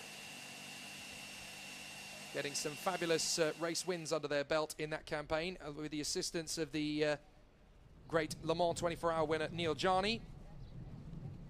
And of course the Mumbai Falcons won the team's title and the driver's title in the Formula Regional Asia last year with Arthur Leclerc. So here we are in Formula Regional Middle East 2023, and it is a very interesting title battle now between these 2 teams. Watch the Blackbirds and the MP Motorsport crews uniting together to catch up to the points tally of the Mumbai Falcons. These 3 drivers, Josh Dirksen, Sami Megatunev and Mari Boya, definitely have the pace here at Q8. But Andrea Kimi Antonelli and the Mumbai Falcons have the consistency. That's what's keeping them at the head of the table.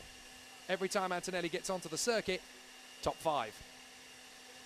We say this time and time again. It's not about what happens when you're winning. It's about what happens when you're not. 3 minutes to go till the start of Q2. And as you can see, the Oasis backdrop here in Kuwait, very cool, very foggy, very murky, and the wind is strong. That's why we're getting drivers making mistakes here in qualifying and spinning off the road, because all it takes is the wrong gust of wind in the wrong direction with the wrong ferocity, and you're going to be thrown off the road. And people really underestimate how big a thing that is in these single-seater cars. You get just the wrong angle, the wrong direction, the wrong gust of wind, and it really does chuck you off the road. You've got to be so careful. It is amazing watching these incredible athletes deal with the pressure and the tension that is mounting on them. But the Blackbirds have risen to the top of Q1. What can they do in Q2? Will it be a repeat performance? You can see that every single car has changed to a fresh set of tyres They only have 3 set of tyres available to them, all meeting. They've used their first in session 1, they'll use their second in session 2. The biggest problem, of course, is that Townsend de Vuvuzak, having gone off the road in Q1, I'm not sure he'll get out there for Q2. I don't think he will. So he'll have to start race 3 from the back of the grid. That is a big headache for the young man from Thailand. But there's still another session to go. And this one will set the grid for race 3 tomorrow evening. The race 2 grid, of course, is the only one that isn't decided by time qualifying. That's decided by the race 1 results this afternoon, with the top 10 positions reversed. Tough regulations, but the drivers know what they sign up for going in. So you can't say, well, that's a bit of a bogus rule. It's not at all. It's there to provide great and excellent racing. Everyone knows what they sign up for going in. You adjust your tactics and your strategy accordingly. And you try to get the most out of the situation over the weekend. So with the absence of Dino Beganovic, who has now returned back to Europe to take on his own European race campaign, the top 3 drivers in the standings effectively now become these 3. Andrea Kimi Antonelli, Taylor Barnard, and the Singaporean Nikhil Bora. So Nikhil Bora has had a win and a second place. They both came from reverse grid races. But other than race 3 in Kuwait, he hasn't finished outside the points at any point this year. So in terms of consistency, the only driver in the top 5 of the points who has not managed to, or has managed to finish at least 11th place in every single race this year is Nikhil Bora. He is the most consistent, the most... He's done more miles, I think, than any other driver this year in terms of finishing races. Everybody else in the top 6 has had at least 1 DNF, other than Aidan Neate, actually, who is also in that top 6. And he has not finished lower than 12th this year. He's had a 2nd, a 4th, an 8th and 2 9ths. So Aidan Neate is one to watch out for if we're talking about consistency. He's kept it right up at the sharp end as well. So in terms of miles travelled in races this year, nobody has done more at a better performance rate than Nikhil Bora or Aidan Neate. Those are the 2 drivers with the best consistency across the 6 races so far run this year. It would have been Kimi Antonelli, but of course he had the rear suspension collapse on him in race 2 3 days ago.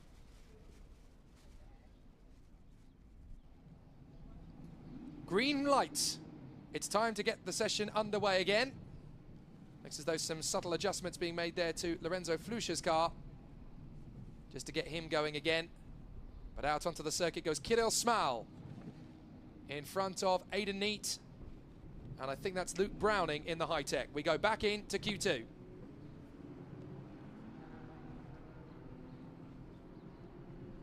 So the cars go out onto the circuit ready for the second qualifying session. Remember, this doesn't set the grid for race 2, it sets the grid for race 3. So let's see how everybody moves forward.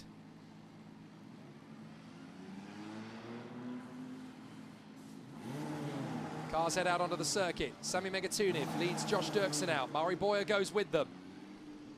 Surely Brad Benavides will be right on their tail. The Race GP cars are trying to split them. There's Andrea Kimi Antonelli, number 12. Out onto the circuit in front of Niels Kuhlen, the Dutchman.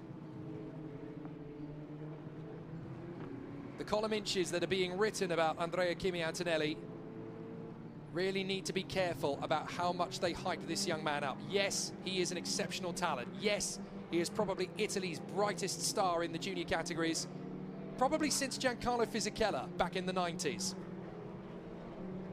And certainly, Italy has waited a long time for a Formula One world champion. They've only had 2.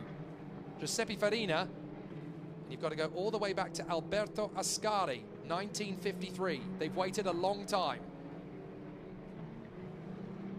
Is Andrea Kimi Antonelli finally the answer to the question, who's next? There go the Blackbirds, making their way out onto the circuit.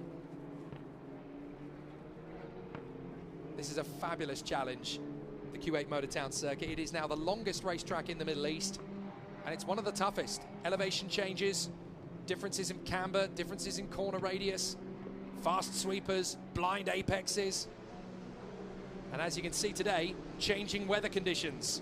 It may not be raining, but it's as good as. The temperature is so cold on the circuit that the grip levels will be so different compared to all the testing they did yesterday. They'll have some data, but quite a bit of it may not even be relevant. So this is going to be a very interesting situation. Let's see how things progress. There's Taylor Barnard. He's obviously got to try and do one thing: catch Antonelli in the point scores. So as the drivers dial themselves in to their first flying sectors, it all comes down to how you measure yourself against the opposition, how hard you push, how many more points you score. Antonelli can win this title without even winning a race this year. He just needs to keep on banging in those seconds, thirds, seconds, thirds, seconds, thirds. If you keep your head while all about you are losing theirs, as Rudyard Kipling once wrote, yours is the earth and everything that's in it. So here come the Blackbirds, ready for a great charge forward. There is the 38, that is the Pinnacle. That is driven by the Mexican Rafael Villagomez, who has actually flown a little under the radar this season, but has good speed, good pace, and good potential. Don't count out Villagomez for the chance of a podium upset here, or in Dubai, or in Yas Marina. He has some good skills there. So let's see how it all continues. The competitors are running forward to try and dial in. The GT tyres have to get under pressure. They have to get the heat up before they can really start to go for the lap. Aidan Neat's just done a 1:51.734, so there's still a bit of a time to go. There's the Korean, Michael Shin.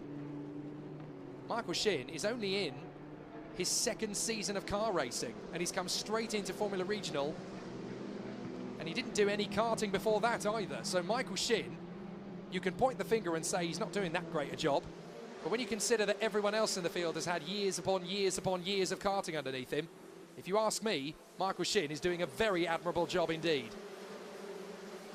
Tazin de Vivazak and the crew at Pinnacle are trying to get him out for some qualifying. Have they done enough? As long as they can get him going and he can get out there, he can set a lap. But it is a race against time. They've only got 10 minutes left. So the pole time provisional is 1:51.7 for Aidan Neat, but that is about to get beaten. Stenshorn gets close to it. But this is the first major flying lap the drivers will have in qualifying. So let's see how it all progresses. Fastest in the first sector is Ayato Iwasaki, the Japanese driver for Pinnacle. Now it's Andrea Kimi Antonelli. Here we go, folks. The Italian stallion is on the march. Down the corkscrew. Plenty of curb. Got to be careful how much you take. If all four wheels leave the road, then that's an infringement of track limits. You can't do it too often. But Aidan Neat's time is about to get beaten. 1:51.7 will not be adequate for pole for long. Stenshorn currently second, then Small, Browning, Shin, and Hahn. Neat decreases it to a 1:50.9, but Kirill Smal beats it. Here we go, 1:50.949. Watch the times tumble. Smal is going to be provisional pole for the moment for the Mumbai Falcons, but Andrea Kimi Antonelli is on a solid run. Fastest of all in the second split now, the Italian. Things are about to change in Kuwait, as Aidan Neat goes fastest of all in Sector 1 now. Luke Browning comes up to third again. 1:51.0 from the Brit. Happy birthday, Luke. Stenshorn is fourth. Barnard is fifth. Han Chen-Yu in sixth position. Car 22 exceeded track limits on the lap, so it's disallowed. That's Wang Shongwei. Here comes Andrea Kimi Antonelli. Is this going to be the perfect lap? No, he's bailed out of it. So he's going for a quicker lap. Now, throttle application. Belt it. Go for it again. So this lap will not be a good one from Kimi Antonelli. It's a 1:52.2. It's only good enough for fourth. He can go a lot quicker than that. So can Barnard. So can the Blackbirds. They're just taking their time at the back of the field. They're not even up to speed yet. Their sector times are not representative. 27s, 47s. They're not even going for it yet. But you've got to be careful. If that red flag comes out, it's chaos. And the strategy crumbles. Out of the final turn. Ploughing on the throttle. And here we go. This is the first real charge from the Blackbirds. Here we go. Can Sami Megatuniv bang another pole position time in? He did last week. On Saturday, he took the pole position away from Antonelli. Car 28 exceeded track limits. That means the time from Kirill Smal is disallowed. Browning goes pole. 1:48.274 for Luke Browning. Get out the candles. The birthday boy might be about to have a party. Aidan Neat is second behind Luke Browning. But Browning is on the top. And the birthday boy looks quick. Looks really quick. A 1:48.2 is not bad at all. Taylor Barnard beats it though. 1:47.5 from Taylor Barnard. He means business. Josh Dufett goes second on a 1:48.1. But Barnard is half a second quicker than anybody. Kamara just a 10th down now. 1:47.6. Here we go. This is where we're going to get some decent lap times in. Bedrin goes fourth. Montoya up to seventh. And Antonelli gets the provisional pole. 1:47.375 for the Italian stallion. Andrea Kimi Antonelli and Taylor Barnard are now the top two in the session so far. Kamara is third. Up to fourth comes Martinius Stenshorn, the Norwegian new boy. Fourth position. Brilliant from Martinius Stenshorn. Dufek is in fifth. Bedrin is sixth. Browning is now seventh in front of Neat. Then Sebastian Montoya and Michael Shin doing a great job. The Korean making very steady progress, but there are plenty of drivers who have not set the pace. Here come the Blackbirds, and second is Megatuniv. Second is now Dirksen. What about Mari Boya? Mari Boya goes top. 1:47.0. That's a massive lap from the Spaniard.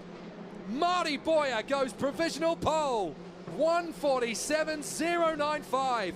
Over a quarter of a second faster than Andrea Kimi Antonelli. I've been singing the praises of Mari Boya for 5 years now across World Motorsport. He was an absolute prodigy in Spanish karting, a prodigy in European karting. When he won the FIA Academy Trophy back in 2019, he stepped up to cars. He was strong in F4. He's been strong in Formula Regional. He finally won a race in Dubai in race 3 with a dominant display. And now he's set to go to Formula 3 as one of the favourites amongst the rookies. But here comes Antonelli up over the top of the crest. Taylor Barnard is now the fastest man of them all in the first sector. So anything could still change. Antonelli remains second, cannot improve his time. Car 47 exceeded track limits. That is Aidan, sorry, no, it's not Aidan Neat, it's Nikhil Bora, who is way down at the back at the moment. Tazin Vuvuzak has finally gone out. So Tazin Vuvuzak is out there setting some laps, hopefully, to get him up the order. But Mari Boya is currently pole position, over a quarter of a second quicker than Antonelli. That's big. The Hyderabad Blackbirds by MP really are the team to beat around Kuwait for one lap pace. There is the pinnacle of the 88 of Matthias Zagazeta, the Peruvian. What can he do as he tries his way through? Flusha gets into the top 10, by the way. And Megatuniv goes fastest. Dirksen goes third. They've all beaten Antonelli again. But Sami Megatuniv's time is a 1:47.077. 18 thousandths of a second quicker than Boya. Megatuniv, just as they did last time out. It was Dirksen in the first session. It's Megatuniv in the second. Just as it was last time. But what can the Mumbai Falcons do? Can they respond? Can Antonelli dig deep and find something? But these Blackbirds by MP Motorsport cars are rocket ships around Kuwait. And Barnard goes back to 5th. And 1:47.5 for him. Antonelli 4th. Kamara, Zagazeta up to 7th. Then it is Stenshorn, Smal and Bedrin. Bedrin just displaces Dufek, who is down to 11th. Then Neat, Benavides, Flusha, Villa Gomez, Montoya, Browning, Shin, Revej, Iwasaki, Mashio, Kulan, Mavliutov, Han, Wang, Bora and Intrafivazak. Bora and Intrafivazak really need to make some improvements now, otherwise they're starting at the back. The Blackbirds are flying over the Falcons and they are making an example of them here in Kuwait Motor Town. 1, 2 and 3 in session 1, 1, 2 and 3 in session 2. They found something pretty darn special too. There is Lorenzo Flusha, the Spanish driver, currently just outside the top 10. Really needs to get himself back in it if he can. Clean exit to the lap. Is this going to be a jump up from Flusha? Yes, it is. Lorenzo Flusha 7th now. Number 7 goes P7. Good run from Flusha. He displaces Zagazeta, Stenshorn and Kidil Smal, his teammate. Now, what about Nikhil Bora? And also, while we're at it, what about Tazid Vivazak? Well, the Vivazak set a 1:53.7, but Bora's had all his previous laps deleted. What can he do now? Where's Nikhil Bora going to be? But he's just bagged his first lap in, so he needs to get another one under his belt. But he really needs a clean lap to move him up from the back. This is a potential championship contending headache for Nikhil Bora. He does not need to start race 3 from dead last. And looking at the Mumbai Falcons pace, Antonelli is not setting personal bests anymore. Barnard and Kamara are in the second sector, but Antonelli is not. Here's Nikita Bedrin. Watch out for him. He could be a threat.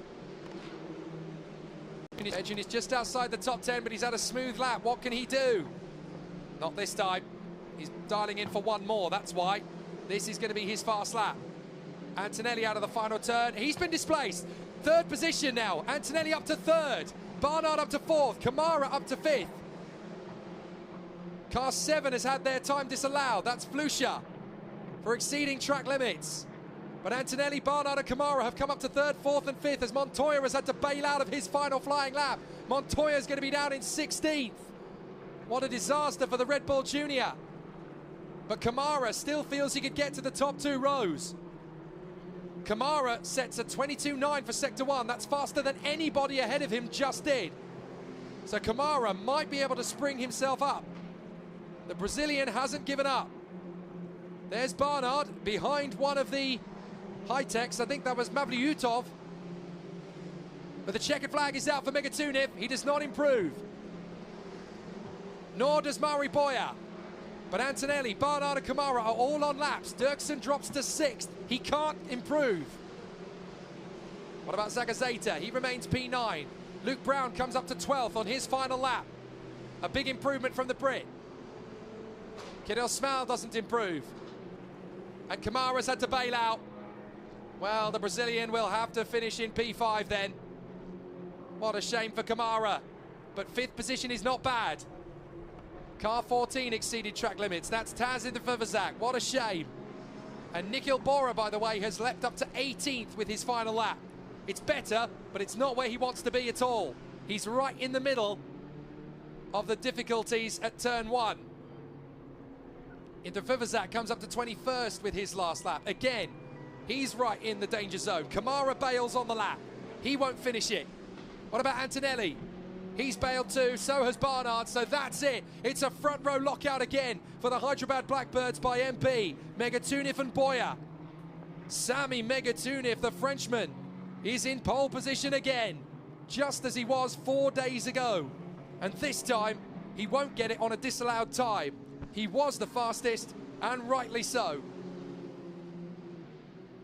Sami Megatunev and Joshua Dirksen really have been the speed kings in qualifying in Formula Regional Middle East here in Kuwait. Andrea Kimi Antonelli dug deep and found a lap good enough for 3rd, which, as we've heard people say already, that's where you really want to start from. And as we keep saying, in regards to Andrea Kimi Antonelli. This is why he's leading the championship. It's not about what you do when you're winning. It's about what you do when you're not. And third position is exactly where he needs to be. So Barnard is fourth. Bora has made his way up to 18th with his final lap. It's not quite where he wanted to be either, but at least it gets him further forward. But yet again, the Blackbirds have dominated qualifying in session 2. Sami Megatunov and Mari Boyer, 1 and 2. Antonelli is third from Barnard, who gets right up into the hunt again. Kamara in 5th position. Then Josh Dirksen. Martinius Stenshorn in a brilliant 7th place for the Norwegian in his first event in Formula Regional. Lorenzo Flusha in 8th position from Matthias Agazeta and Kirill Smal. Then Nikita Bedrin and the birthday boy Luke Browning. Joshua Dufek and Aidan Neat. There is the pole position sitter, Sami Megatunov. A great run. This is a great middle stint of the season for the Hyderabad MP team. The Blackbirds are coming. Behind Dufek and Neat is Brad Benavides in 15th place. Then Rafael Villa Gomez in front of Sebastian Montoya and Nikhil Bora. Then Michael Shin and Levent Revej. Taz Indraverbazak ahead of Ayato Iwasaki. Niels Kulin and Han Shen Yu from Giovanni Macchio. Dan Mavliutov and Wang Zhongwei at the back. Sensational stuff. It really has been a thrilling qualifying session. Just when you think you know who's going to get pole, MP Motorsport show up and blitz it. Excellent stuff. Great qualifying once again, and we are going to have a fantastic run for the 2 races this afternoon. We have an F4 UAE Championship race and a Formula Regional Middle East Championship race here at Kuwait Motor Town this afternoon. Do please tune in for it. I'm Jake Sanson. Let's go racing this afternoon.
It's the third event of the F4 United Arab Emirates Championship 2023, and it's race day. I know, on a Tuesday.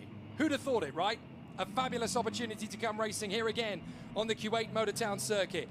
And what a difference 3 to 4 days makes. The last time we were here for round 2, admittedly, yes, the sun was going down, but at least we could see it. We certainly can't today.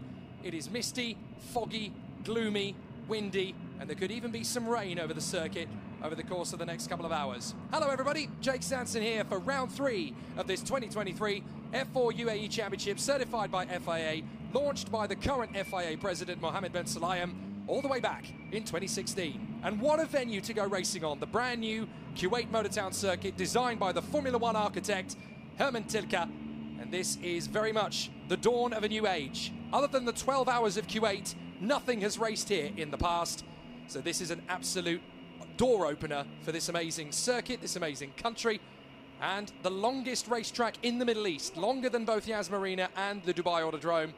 This is a fabulous facility, and we're just taking our first baby steps for what this circuit can provide in international competition. How wonderful is it then that the F4 UAE Championship really gets the first taste of it? As you can see, it's very different to what the weather was a few days ago for round 2. Now you can barely see the final corner looking up the straight. It is such a challenge. The temperature has dropped by about 10 degrees Celsius on the track, about 7 degrees in the air. So let's see what happened in round 2. It was a fabulous race weekend as we battled for round 2 of this phenomenal F4 UAE Championship. It was always going to be exciting from the get-go, but it's definitely been a really exciting challenge from the off. All the drivers gave as good as they got on this new Kuwait Motor Town circuit.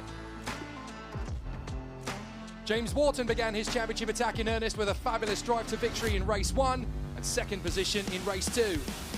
But Ugo Ugachukwu was still in relentless form as he finished on the podium once more in the first race and returned to the top step in the second. The biggest drama of the weekend, however, was at the start of race 3. Ugachukwu collided with Tuka Tarpanen, putting the talented Finnish rookie out of the race, and meaning that James Wharton had to avoid the chaos, finishing out of the points. Arvid Lindblad was plagued by bad luck too, and he couldn't score anywhere near the points he deserved to. There were plenty of other drivers putting in great showings. Valerio Rinicella finished second twice over the weekend to move himself up into second in the driver's standings. Théophile Nile for France and Valentin Klus for Germany showed a great turn of speed throughout the weekend. And Noah Lyle, the Australian, made a huge stride up the grid, finishing the weekend on the podium. Keanu Al-Azari of the United Arab Emirates scored Yazheed Academy's first points of the year, and his countryman, Federico Rifai, matched his XL teammate Lyle for pace, scoring points in the process. But the true hero of the weekend was Zachary David of Malta. He had threatened to be fast from practice, and in race 3, when the opportunity came to win, he dominated and drove away, becoming the 4th different winner this season. Elsewhere, Kanato Lee and Jacob Bergmeister were able to walk away from this nasty start line incident in the second race. Fortunately, there were no injuries. And Bianca Bustamante was much faster this weekend, although it didn't stop her efforts, ending in tragedy as she tangled with Lena Beulah in her final race.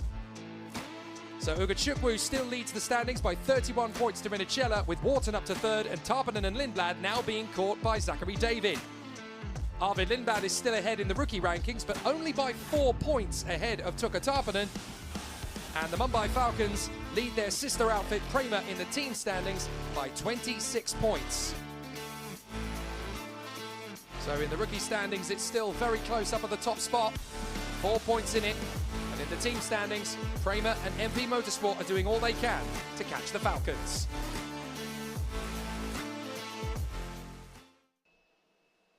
What a difference a few days makes, eh? You can barely see the safety car as it sits on the front of the grid.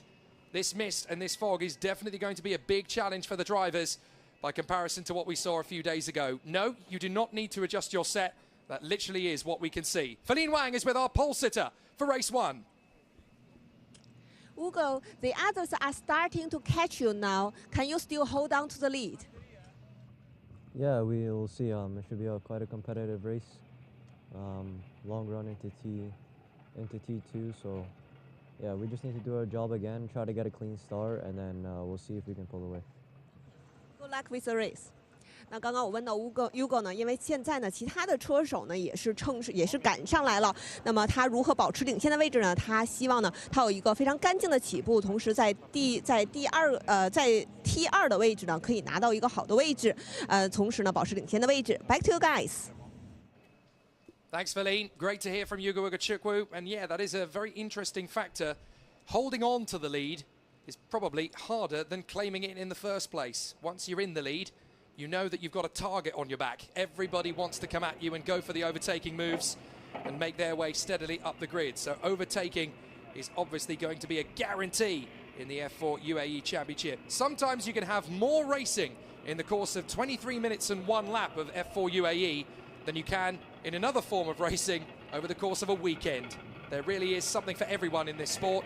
There is James Wharton, the man whose mission is simple: catch the American up front in both the race and the championship standings. He goes second off the grid alongside pole sitter Yugo Ugachukwu, who has won half the races in this F4 UAE Championship campaign. We've had 6 so far, and the American from New York has won 3 of them.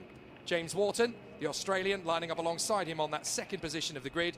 There is the man who is second in the championship standings, though, Valerio Rinicella, who moved his way up with a very solid weekend on Friday and Saturday in the week just gone, and has moved himself right up into championship contention. He starts way back in P7 on the grid for this one, though. This man is a real danger man today. Noah Stromsted from Denmark. What an amazing challenge he has put in. 3rd position on the grid from absolutely nowhere. The PHM racing driver has had good speed and pace, but never before today has he looked like challenging for the win. Today could well be Noah Stromsted's day. There is the man who did take the victory in race 3 on Saturday, Zachary David. He carries both the Maltese and Philippines flags on his race suit. He is a dual nationality competitor, and he is there for the R-Race GP team. 4th position on the outside of row 2. 5th on the grid is Jesse Carrasquedo, the talented Mexican. 6th on the grid is Arvid Lindblad, the Red Bull junior driver. Check out the mist, though, on the main straight. It is very thick indeed. I should point out the drivers can see a little bit more than that camera indicates, but not by much. The mist has really come in thick and strong over the course of the day. And as you can see, over the oasis in the middle of the circuit, the wind has picked up, and there is a big gust of wind blowing over the circuit. We could well have rain over the course of today. This is a really tricky situation for all of the drivers here, and the tough battles that come our way. For those who are watching F4 UAE Championship racing for the first time, get a good seat and grab up some popcorn while you're at it. You're in for an absolute feast. The drivers at the front end of the grid battling for their place in the future of motorsport history. The top 2 men on the front row of the grid are already in a Formula 1 junior program. Pole sitter Yugo Ugachukwu of the United States is part of McLaren's Formula 1 junior driver program, and alongside him the Australian James Wharton wears Ferrari colours. The 1-minute board goes up. Now the format of this race is very simple. It's a sprint race, so there are no pit stops. 23 minutes plus 1 lap after that time has elapsed. So it is a fabulous situation for all of the contenders, but we are ready for an exceptional and exciting battle as the contenders get ready for an amazing show. So the cars are into position. We will talk you through the grid on the rolling lap. There are more fans here for this week than there were at the weekend, which is a very interesting indictment as Kuwait starts to open up to the possibility of motorsport on the world stage on their back garden. 15-second board goes up. The engineers are ready too. It's going to be a very tough race here, tougher than it was a few days ago, because there's less to see around the circuit with this thick fog and mist in the air. The crosswinds are strong, so they can catch the drivers out. Here we go. 38 cars in the field, now stretch their way around the formation lap. It's a huge grid. So let's talk you through the runners and riders. In the positions they'll start, Yugo Ugachukwu on pole position alongside the Australian James Wharton. Row 2 of the grid is Noah Stromsted, a great performance, alongside race 3 winner last time, Zachary David. Jesse Carrasquedo of Mexico, alongside the Red Bull young gun, Arvid Lindblad from Great Britain. Valerio Rinicella, the Italian, alongside Hia Yamakoshi for Japan. Then Tukka Tarpanen, 9th position. He needs to make some gains alongside Kanato Lee, the Japanese driver. Keanu Alazadi flies the flag for the United Arab Emirates alongside Germany's Valentin Klus. Nicola Lacorte and Dion Gauda sharing the 7th row of the starting grid. Then it's Théophile Nal of France alongside his countryman Raphael Narak. Row 9 of the grid sees Will McIntyre and James Pizik, the high-tech teammates. Row 10, Noah Lyle and Akshay Bora, the Australian and the Brit. Federico Rifai lines up alongside Emile de Hus. On the 12th row of the grid, it is Alexander Abkasava and Theo Jensen, the Latvian and the Dane. Row 13, Bianca Bustamante, penalised after her race 3 incident last week, and Jack Beaton of Australia beside her. Rishon Rajiv, the new boy for Mumbai Falcons, alongside Matteo Quintarelli. And then Kai Daryanani, the Pinnacle VAR driver, beside Lena Bueller for R2 Race Cavassel. Sebastian Murray for Cram and Alexander Bolduev for Excel. Row 16 of the grid, Georgi Zhiravsky alongside Victoria Blokina. Then we have Jacob Bergmeister beside Hamda Al-Kubaisi, PHM versus Yazheat. Flavio Olivieri and Luciano Morano complete the field. So a very tough battle for all of the contenders as we race into the mist and the fog. It's a tough race circuit at the best of times. Drop the temperature by 10 degrees and drop the visibility by about 12%. And that isn't going to make life any easier. It really is going to be a tough situation. The only change of driver lineup from round 2 a few days ago to round 3 is that Mohammed Ibrahim has got out of the Mumbai Falcons car and given it to his countryman, the fellow Indian Rishon Rajiv, in the hope that Rishon Rajiv will do a good job over the next 2 races. Team principal Moy Tongakar is quite clear. Whichever driver has done the best over their 2 outings in the car will get the seat for Yas Marina. It could be Rishon, it could be Mohammed, we'll have to see. But certainly in the championship battle, there are 3 men battling for the honours. Ugo Ugochukwu, Valerio Rinicella and James Wharton. But there are drivers catching them up. Tukka Tarpanen and Arvid Lindblad are not far away. And in P6, Zach David has now got his first win. How many more could he achieve? We'll have to watch for Noah Stromsted as well. So this is going to be a really exciting battle. All the mechanics and engineers are ready for these boys and girls to go racing around Kuwait Motor Town, the longest racetrack in the Middle East. Longer than both Yas Marina and the Dubai Autodrome, and a real challenge with elevation changes, tight apexes, long flowing sweepers, chicanes and long straights. The run to turn 2 is the one we need to watch this time.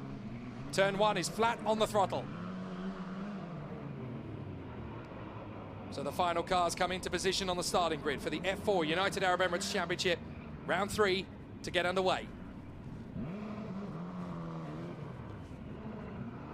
The final cars are lining up. Luciano Morano will take up the final spot on the starting grid. 38 cars in total in F4 UAE 2023.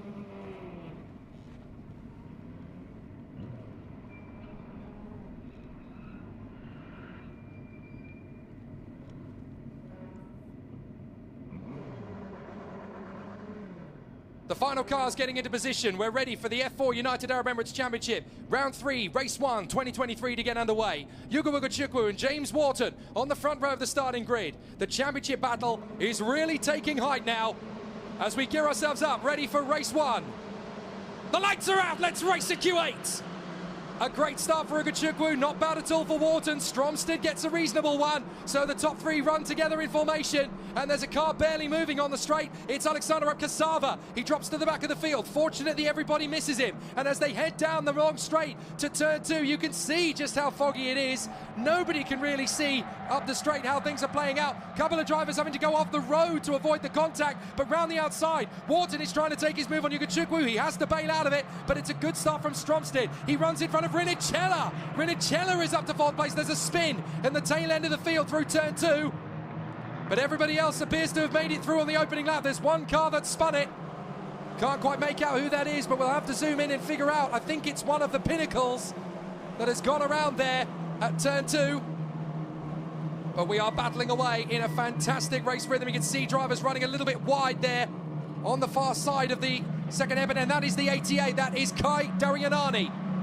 A big shame for Darianani on cold tyres. So Kai Darianani, I'm afraid, has gone around. Look at the mist as they head through the second sector. You cannot see a thing. The fog and the dust really has kicked out. Here we go again, let's look. As they come through now, how did Kai Darianani lose it? It looks to me as though he got pitched. I think he just locked wheels with another car. A few other drivers had to take avoiding action. Safety car, I think Darianani has stalled the car. And there's a few more cars in trouble midway round the course. Well, now Darianani has got the car moving, but I don't think he's the only car in trouble, which is why we've gone to safety car. I think there's another car also out of position. For those who are thinking this is all dust, it isn't. The cloud cover really has come in over the circuit. It's very different to the way it was a few days ago when it was bright, clear sunshine and blue skies.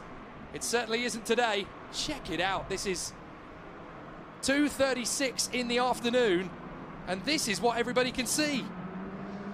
Absolutely daft. Well, look at Chukwu leading the way. Wharton in second and Stromstad third, so it's as they started. The big mover is Rinicella. Rinicella has moved up to fourth position. What a start. Zachary David in P5 from Lindblad and Tarbanet. Oh, Kai Darianani, I thought Darianani would have been able to get the car restarted. He certainly looked like he was trying to, but unfortunately he has had to park the car up at the turn 2 hairpin. Wow, goodness me. Now I should point out that the cameras make this look foggier than it actually is, but it is really quite thick, the fog here. I wish I could paint the picture for you from my commentary box window. If I tell you that I'm stood on the start-finish line and I can barely see turn 19. Now let's have a look at the start again. This is how tough it was for everybody to avoid Abkasava. Oh, Luciano Morano. Fast reactions from the Frenchman, well avoided. Abkasava does get going again. Now, who's that off to the left? Someone's gone off the road there. I think that might be one of the R2 race Cavicels, just trying to avoid more contact on the way down the straight. The problem is, it's so foggy compared to yesterday that the drivers actually have to be very, very careful how they go about it. Well, they drop down the corkscrew, and then up through that long flowing left hairpin and the long flowing right hairpin as well. Wow, this is very, very tricky conditions. The safety car is going around, and I'm afraid we are under safety car conditions already, but this is a very tricky situation for all of the competitors out there. But Yuga Chukwu out in front of Wharton. The restart is going to be crucial. But the fog and the mist over the circuit here, it's obviously all magnified as well, the mist as well, the fog, because you've got to remember that we're not actually that far away from the ocean. We're quite close to the coast. So that means that the fog and the mist hangs in the air, very thick indeed at this point, because it's just soaking up the moisture from the sea, so it makes it very thick indeed to deal with. So let's see how they all compete, ready for the battle up front. Just think, 10 years from now, some of these drivers are going to be on the grid at the Indianapolis 500, the Le Mans 24 Hours, or even Formula One. But what a starting point it is for these kids. And Yuga Chukwu leading the way, James Wharton in second from Stromstad and Rinicella, Zach David and the young Red Bull charge, Arvid Lindblad. So through the cars come onto the main straight once again, out of that final turn. Sun is trying to come out a little bit off to the left side of the circuit. But I thought it when I woke up this morning and looked out the window and thought, hello, we're going to have a bit of a murky one, and we certainly have. So we've got several drivers now just trying to get themselves into a good position. Only Kai Darianani out of the race. So let's see how things are going to progress. There are the teams at Prema and Mumbai Falcons. They're in next door garages. And Nohan Al-Badrawi on the live stream has pointed out that there is a 50% chance of rain according to the weather forecast. That's quite high. That's really quite high. So there is a potential for rain to hit the circuit here at Kuwait Motor Town. It's the only racing you're going to see today and tomorrow, that is for sure. Midweek motorsport. I like it. It's a good trend. Let's have some more, please, folks. So Kai Darianani is unfortunately out of the race after a spin on lap 1, but everybody else seems to have got away without damage. So we should be able to go racing fairly soon. But you've got to remember that the Bobcat that is recovering Kai Darianani's car has also got to be reset into its original position. It's in an awkward place around the circuit. There are the high-tech crew. I don't want to worry people, but that looks like a spot of rain on the camera lens. Might just be surface moisture from the wind, but I really hope that isn't going to be a major weather front hitting the circuit. But there is a 50% chance of rain hitting today. Safety car in at the end of this lap. Here we go. We're going to go racing again. So the lights have come off on the safety car, and our BMW safety car driver will back it up and come back into the pits. Yuga Chukwu, though, is holding the field up a bit, which is exactly what he's entitled to do. He gets to choose. He gets to dictate when he hits the throttle. It's up to James Wharton and Noah Stromstad to preempt when he goes. He has stopped weaving. He could just floor the throttle. He hasn't yet. He hasn't yet. They've got to be so careful. In the fog and the mist, they've got to be very careful here not to trip over each other. When is Yuga Chukwu going to go for it? Tighten up, tighten up. Now Yuga Chukwu thinks about it, decides not to go for it. They're going to come up over the top of the crest any moment now. And now Yuga Chukwu appears to have gone for it. There he goes. He's up to green flag racing conditions as he comes off the final turn. And we are ready to go to battle. And it's green, green, green, green here in Kuwait, and it's Yuga Chukwu that leads the way from Wharton, Stromstad, Rinnicella, David Lindblad and Tarpanen. Through turn 1, and the driver's now on the run to turn 2. They are battling away. Pushing hard, pushing hard. So down to the braking zone. Are we going to see Stromstad having to defend here from Rinnicella? Wharton trying to drive around the outside of Yuga Chukwu. Lindblad's made the charge up to P5. Good start on the restart from Lindblad. And then side by side. Yuga Chukwu having to defend big time from Wharton down the corkscrew. Wharton making a chance here on the inside line, but Yuga Chukwu closes the radius. Shuts him down. A very exciting run there through the first lap, as Yuga Chukwu has to hold on big time from James Wharton. So this is going to be an exciting charge forward. They come through the S's, I can't even see. But Yuga Chukwu is just about in front, I think. Yes, that is Yuga Chukwu in front of Wharton, Stromstad and Rinnicella. Then David has dropped back behind Lindblad and one of the Mumbai Falcons. That's got to be Tuukka Tarpanen. So Yuga Chukwu from Wharton, Stromstad, Rinnicella, Lindblad, Tarpanen and David. Then I think it's Hio Yamakoshi. You can see the sun is trying to break through there at the far end of the course. But there's just so much cloud cover, so much fog in the air. Not easy for the drivers to cope with, especially considering that the temperatures have dropped dramatically. So the drivers making good work while they get up to speed again. Yuga Chukwu leads the way. Wharton, Stromstad, Rinnicella, here's the move. Tarpanen is side by side with Lindblad. Tuukka Tarpanen up the inside, and that's going to be a perfect move. Zachary David's on the inside of him as well. Lindblad's got to hold this. Oh, contact! Lindblad spins around. He manages to keep going, but that has really hampered Lindblad's chances, and it's broken Zachary David's front right. Zachary David is out. Well, Zachary David is going no further in race 1. Lindblad lives to fight another day at the back of the field, but Zachary David will not continue. Meanwhile, Stromstad is still fending off from Rinnicella. So Stromstad's got to keep Rinnicella back. Rinnicella's on the undercut. He's going to dive in for the inside. The back end slides, and Stromstad has to overshoot at the corkscrew. Rinnicella around the outside, and the Italian's going to get there. Brilliant from Rinnicella. Oh, monstrous racecraft from Valerio Rinicella. Really put Noah Stromstedt on the back foot. And Rinicella storms through to third. Bellissimo. So Yugachukwu leads Wharton. Let's see what happened in the final turn.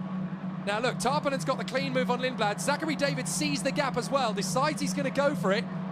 Now Lindblad, look, he's left him plenty of room. And he just pulls across the tiniest bit too much. Zachary David is obviously there alongside him. So Lindblad and David, just miscommunication between them. Now watch Rinicella, the back end stepped out, but he's forced the error from Stromstedt. So watch, he goes around the outside, he's got good acceleration. Wham, bam, thank you and good night. Into third place from Valerio Rinicella. Beautiful overtake, absolutely stunning. As Zachary David parks his car at the bottom of the straight. How on earth has he made it all the way down there? Well, as a result, he's got safety car on track. Well, that's unfortunate. So I'm afraid the safety car returns. Well, that was an interesting challenge there. But I'm afraid the Lindblad and David incident has caused another safety car. Yugachukwu in front of Wharton and Rinicella. But this is great news for Valerio Rinicella. Just one step at a time, a chance to regroup and go after the leading duo again. Now, they should be able to clear David's car relatively straightforward from there. As you can see, there is a recovery truck just off to the left. So they should be able to move Zach's car fairly reasonably. The safety car is trying to encourage them. Follow me. Go on to the other side of the circuit, boys. But the leaders are not really following him. There's a reason the safety car is on the inside line. It wants you to follow them. This is the thing when you're a youngster. You need to pick up on these visual cues from the safety car. There's a reason the safety car was on the far left of the road. That's because it wants all the other cars to follow its path. So the drivers just knitting their way down the corkscrew. And again, it's all about just being careful. Even down this section of the course under safety car, drivers hitting the curbs at the wrong angle are going to get the car slightly airborne. You've got to be really cautious. Well, Casper asks, do they have wet tyres that they can use if it rains? The answer is yes, they do. So a very interesting run. But at the moment, no need for rain tyres, although by the time we get to the Formula Regional race, there is a possibility. Look at the fog, goodness me. I have never known it be that thick before on a live race meeting. Now, any thicker than this, and it probably would be questionable whether we could race, but there is just enough vision. We obviously had qualifying in similar conditions to this, and the safety cars will have done the work around the circuit beforehand. The important thing is, can they see the apex in front of them if they are behind the wheel? If the answer is yes, then that's fine. And they can see the apex, they can see the car in front. So that's all right. It just looks worse than it is on the camera lenses. That's the difficulty. But even so, you can just about make out turn 19 from my vantage point in the commentary box. It's definitely harder to watch what's going on today. I will tell you the difference between the conditions. Right, this is a replay of something happening under safety car, is it? Oh no, this is Zachary David pulling out. So this is Zachary David pulling out and actually going round turn 1, despite the fact that he had 3 wheels on his wagon. And somehow Zachary David made it to the very end of the straight leading up to turn 2. He made it all the way down the drag strip. So Zachary David not parking the car until turn 2. I would have had a feeling that he might have a conversation to have with the officials about that afterwards. Why didn't you park the car at the marshal's post a little earlier, my friend? Well, the rescue crew has got there and they've already cleared it up, so I think we're going racing this time by, potentially.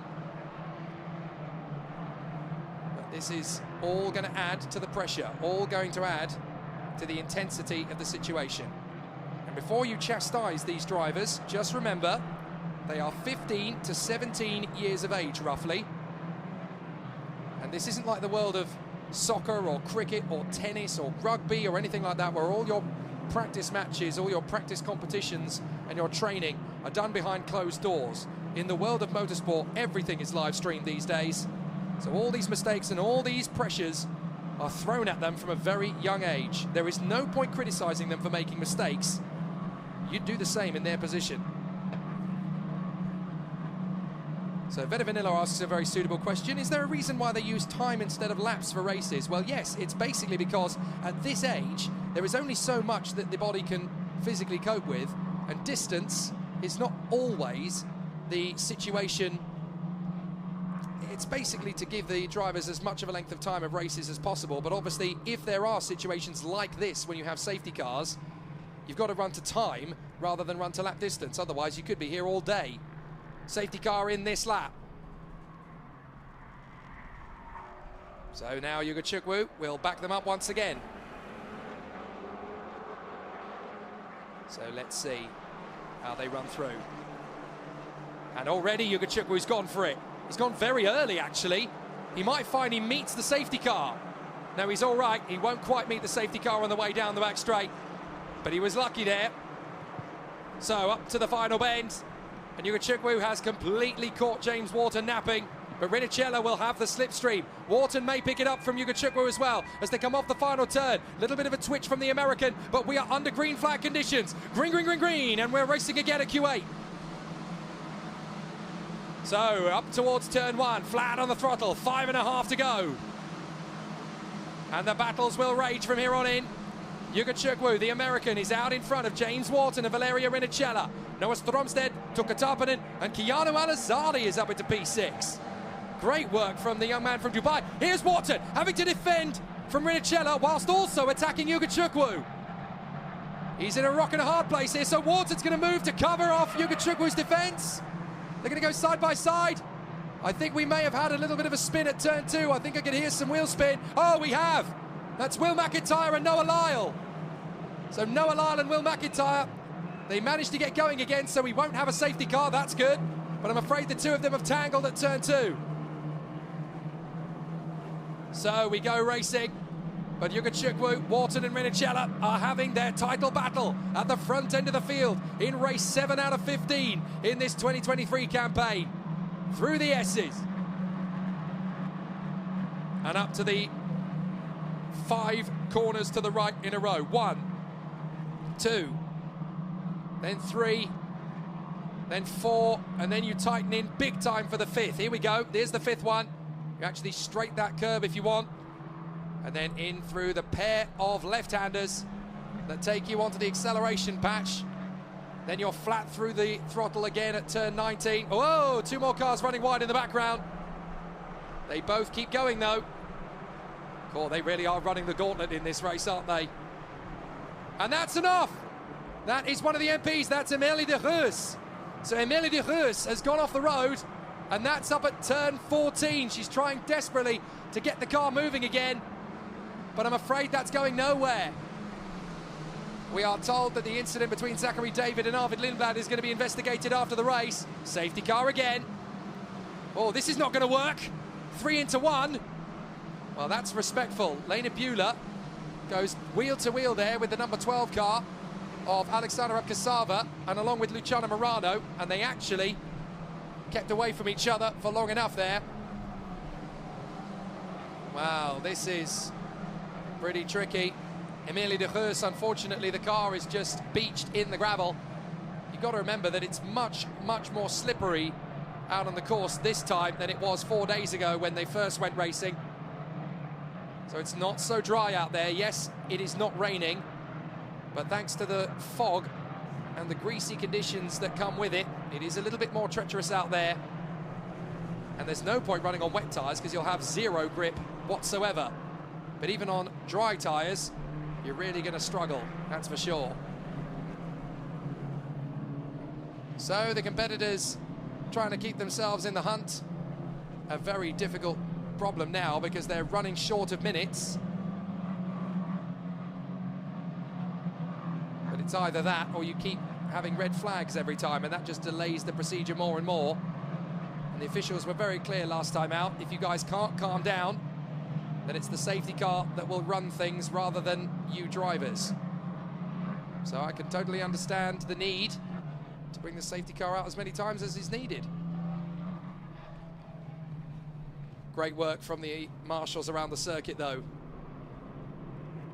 In Europe, we call them the Orange Army, but they wear orange or black, depending on their job title. If they are recovery, they wear black. If they are marshals on the posts, they wear orange.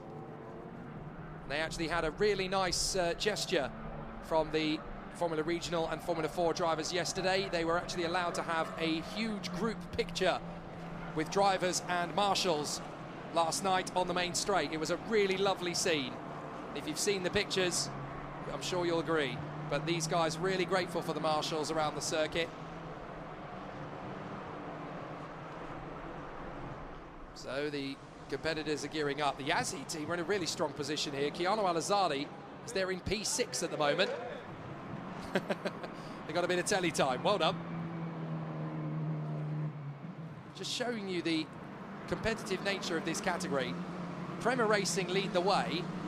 Mumbai Falcons in second, MP Motorsport third, PHM fourth.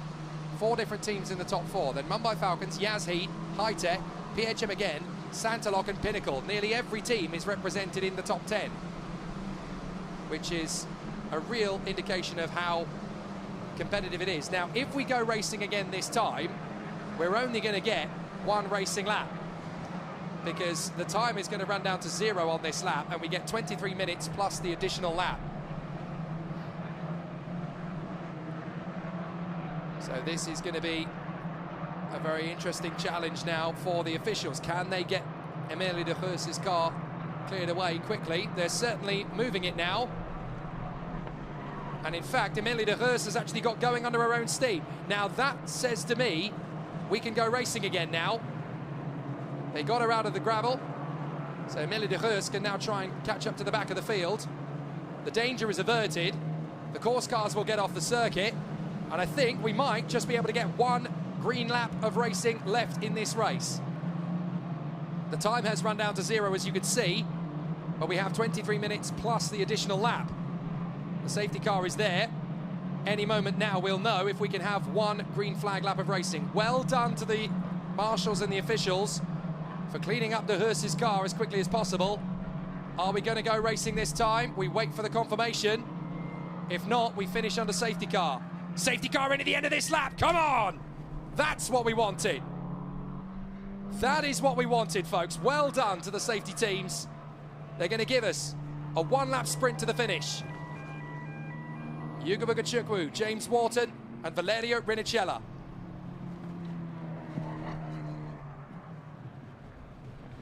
The American backs the pack up. And he's gone for it already. Hugo Bugachukwu has got himself the opportunity and stretches it out flat on the throttle. The safety car is already in pit lane. So we're good. This is a green lap. And we're going to run to the end. Down the back straight, up and over the crest, and into the final bend. Oh, a big lunge from Stromstedt. He wanted to go for the move on Rinicella, but he can't until the finish line. So here we go. Green, green, green, green. One last time. The last lap begins. So can Bugachukwu hold on to it? Wharton's got to charge after him. Stromstedt's got pressure from Tarpinen round the outside. Tuukka Tarpinen up into 4th position. A great run from the Finn. And now he's got Rinicella on the run. And he's going to drive around him. Bugachukwu trying to shake off Wharton, but watch Tarpinen. Tarpinen's going to squeeze Rinicella. He's 3rd. Tarpinen up to 3rd. Stromstedt round the outside. He's coming for 3rd now. And Stromstedt and Tarpinen touch. Stromstedt goes up in the air. Tarpinen's through to P3. Lovely from the Finn. Tuukka Tarpinen on the restart. And now Rinicella's down the inside of Stromstedt.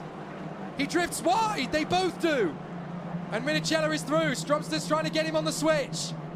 But it's enough for Tarpinen to breeze past into 3rd position.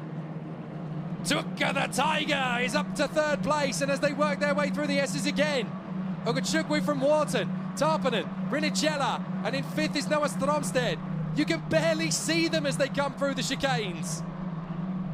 But as they head to the final section of the course, it is an amazing charge forward. But Hugo Bugachukwu is going to hold on here, surely, from James Wharton. as they run through in close proximity. Wharton has done everything he can, but Ugachukwu was right there when he needed to be. Tarpanen is the one who stormed his way through. Easily the driver of the race, Tuka Tarpanen. What a great run from the Finn to get up to third position. He's going to have Rinicella all over him like a bad habit in the final corner. But can Tarpanen defend? He's moved across to cover it. Rinicella will go the long way round, but Ugo Ugachukwu is going to make it 4 wins out of 7. It's a victory for Ugachukwu from Wharton. And side by side, Tarpanen just hangs on in front of Rinicella.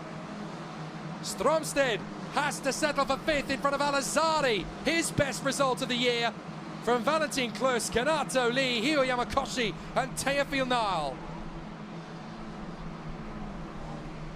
Brilliant run, great racing. It was brief, but it was fine, perfect. An excellent performance so far. So the checkered flag comes the way of Ugo Ugachukwu for the 4th time out of 7. Second for James Wharton, but take a bow. Tuka Tarpanen, Tuka the Tiger, has come up to 3rd with an amazing drive on the final lap. He read the last lap beautifully and got himself into 3rd. Well, this is just a brilliant step forward in the championship for Ugo Ugachukwu. I think he needed to win this one for his own peace of mind. He really needed to hold on in front of Wharton. He didn't want that psychological edge to go the way of the Australian going into tomorrow. And the American makes it 4 wins out of 7. It's very hard now to begrudge him as championship favourite. The American has done a fantastic job, the man with the plain silver helmet, in deference to Mario Andretti. Ugo Ugachukwu hoping to become the next American Formula One world champion. It's going to take him a while, because at the moment he's only an F4. But 10 years from now, the man who is currently a McLaren F1 junior from New York State, who knows? If he keeps going the way he's going, it's very tough to consider him anything other than a future American superstar. What a great job from Ugo Ugachukwu. Superb. Absolutely superb.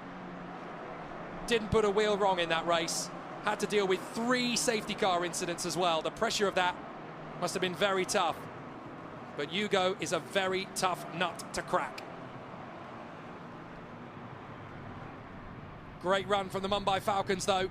James Wharton and Tuka Tarpanen scoring big points here, 2nd and 3rd for them. Particularly from Tuka Tarpanen. That's one heck of a drive. But the American, Ugo Ugachukwu, continues his fine form. And the very quiet, very calm, almost shy American gets himself another victory. That's now more than 50% of the races this year that he has won. Excellent job. I thought that one through, says Ugo Ugachukwu. That required my head more than my heart. Great work. A very sensible and composed drive from Ugo Ugachukwu. Excellent young man, excellent talent. This kid is going places, ladies and gentlemen. A 4th win out of 7. There it is. Ugachukwu, Wharton and Tarpanen. A brilliant top 3. Valerio Rinicella in 4th position from Noah Stromsted, ahead of Keanu Al-Azhari, Valentin Klus, Kanato Lee, Hio Yamakoshi and Teofil Nile. Some great comebacks there in the top 10, particularly from Al-Azhari and Lee. Then it is Nicolas Lecorte in front of Akshay Bora, his best result of the season. Dion Gauda ahead of Rafael Narak. James Pizik, Federico Rifai, Rishon Rajiv climbing to 17th. Great work from the Indian, from Matteo Quintarelli, Theo Jensen, and another strong charge from Jacob Bergmeister. Then we had Alex Abkasava, very unfortunate at the start, but he climbed ahead of Morano, Olivieri, and Lena Bula. Jack Beaton ahead of Jesse Carrasquedo, very unfortunate, the Mexican. Sebastian Murray ahead of Georgi Janavsky, Noah Lyle and Will McIntyre, who collided, unfortunately. And then behind them, we had Victoria Blokina and Hamda Al-Kubaisi. And then finishing us off, we had Bianca Bustamante, Alex Bolduev, and I'm afraid Emilie de Reus, who ended up causing the 3rd safety car, ended up pulling into the pits to retire regardless, with Zachary David, Arvid Lindblad, and Kai Darianani out of the race. Well, down in pit lane, Feline Wang has found our winner, Ugo Chukwu. Hey, Ugo, congratulations, another pole to win. And tell us how you manage all the pressures from behind. Yeah, definitely one of the hardest races I've ever done, you know. Straight away from the start, I had to defend. Every time I created a gap, safety car came out. So, yeah, I had to nail the restarts every time. And then try to break the toe down into T2, which we managed to do. So, yeah, super happy. The speed is very good at this track. And, yeah, I'm already looking forward to tomorrow. Thank you. 那刚刚呢，我问到 Ugo 呢，他这场比赛的表现怎么样？而且一直他受到后面的 James 的压力。那他也提到呢，的确这场比赛对他来讲非常的艰难。从一开始起步起，他就要做好防守的攻势，而且每一次呢，他拉开了与后车的距离之后呢，安全车就会出现，让他重新失去了领先的优势。不过呢，他也非常的开心，因为车的速度的确是很不错的，他终于拿到了冠军。Back to you guys. Thanks, Feline. We obviously talk in Chinese on the broadcast as well as in English because we are live on Chinese television. Thanks to our team, CTVS. But what a fantastic race for Ugo Chukwu. The guy is really starting to make big strides. Let's look back over the best brief bits of race 1. Very foggy, very misty, very cloudy compared to 4 days ago when we had race 1 of round 2. But race 1 of round 3 was just as intriguing for different reasons. Abkazava barely getting away at all, but fortunately everybody avoided him. And right from the get-go there was drama. Ugo Chukwu having to defend, Stromstead likewise. But further back in the pack, unfortunately it was Kai Daryanani that ended up spinning around into retirement. Everybody else having to take avoiding action. The safety car came out as poor Daryanani had to deal with the consequences, but the battle was raging from the start with Ugo Chukwu having to fend off the feisty and boisterous James Wharton. There were battles galore as Tarpanen made his bid to pass Lindblad. Zachary David thought he saw a gap, and as they run wheel to wheel, David and Lindblad connected. Both drivers out of the race. Sadly for Zachary David, he pulled off a little further up, as did Arvid Lindblad. 2 drivers out of the race. Renicella put in some strong performances, put Noah Stromstead under pressure and made the move stick around the outside. A great run from the Italian. His teammate, however, Emilie de Geus, was less fortunate, but Tuukka Tarpanen used the restart to good advantage, up from 5th to 3rd. Amazing racecraft as he battled with Stromstead. Tarpanen couldn't be denied a podium. Wharton drove well to 2nd, but for the 4th time in 2023, it's Ugo Chukwu who triumphs out here in the F4 UAE Championship. 4 wins out of 7, the American is a stone's throw away from an unbeatable championship lead. Tuukka Tarpanen and James Wharton then on the podium here at Kuwait Motor Town after great performances. But the man on the top step is once again Ugo Chukwu. He barely raises a smile, and sometimes, in terms of his ability to handle himself in the media, he makes Kimi Räikkönen look like William Shakespeare. But he does his job on the track. That's all that matters. Tuukka Tarpanen is not only 3rd position, but he's also the lead rookie. And that's important in the rookie points rankings. He will catch up to Arvid Lindblad in that rookie title race. But Ugo Chukwu makes it 4 wins out of 7. A great performance so far from our 3 drivers on the podium. And these 3 are definitely taking a proper step closer to international, world-renowned dominance. Ugo Chukwu, Wharton and Tarpanen, the 3 kings of day 4 of racing. So the battle continues in the title fight between Ugo Chukwu and Wharton, but Wharton will need to take a little bit more work tomorrow to get the job done. Fastest lap of the day, though, James Wharton. He will start in pole position for tomorrow's 2nd race. So it's going to be a very intriguing battle tomorrow, that is for sure. And who's going to be starting 2nd? Who else? Ugo Chukwu from Tuukka Tarpanen in 3rd on the grid. I can't wait for race 2. Ladies and gentlemen, it's been a great one. From Jake Sanson and from the whole team. See you tomorrow for race 2.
Welcome back to the Formula Regional Middle East Championship certified by FIA. We are Feline Wang and Jake Sanson, and here in Kuwait, we're approaching the halfway point. 各位观众，大家好，欢迎回到我们的直播现场。即将进行的是中东区域方程式锦标赛第3站第1回合的正赛了。那么我们也来到了整个赛季的一个中间的非常关键的点。So Jake, tell us more about it. Is we are reaching the mid of the season, and what's the story here?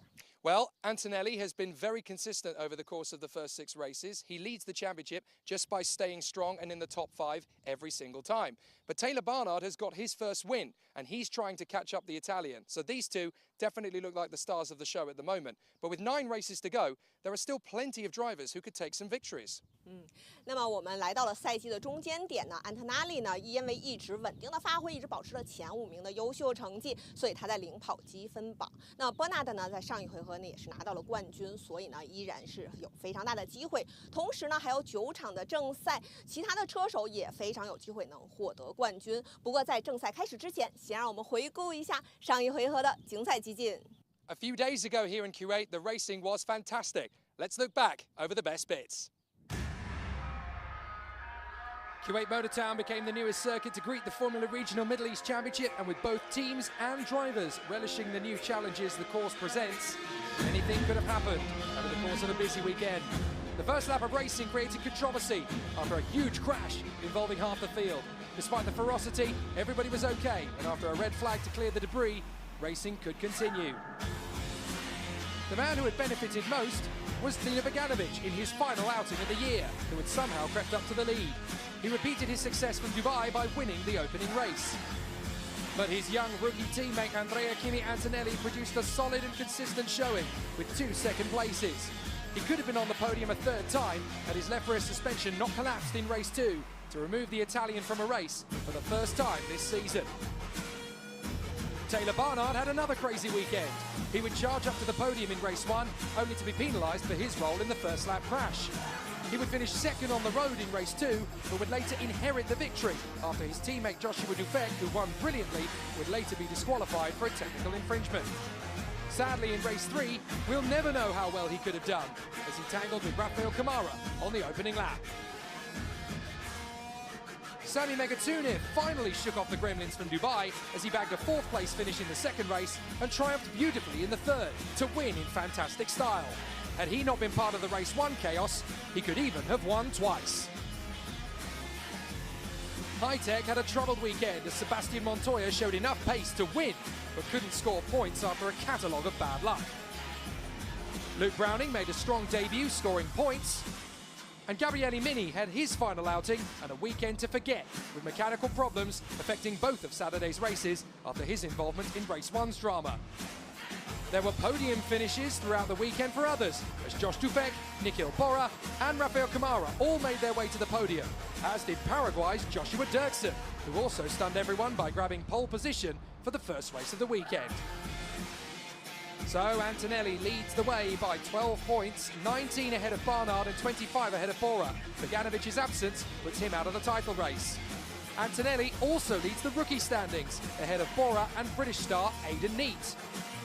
Whilst the Mumbai Falcons are stretching their lead in the team standings, but PHM and MP will be catching. So the battles will rage here at a very different Kuwait Motor Town circuit compared to what we saw earlier in this week.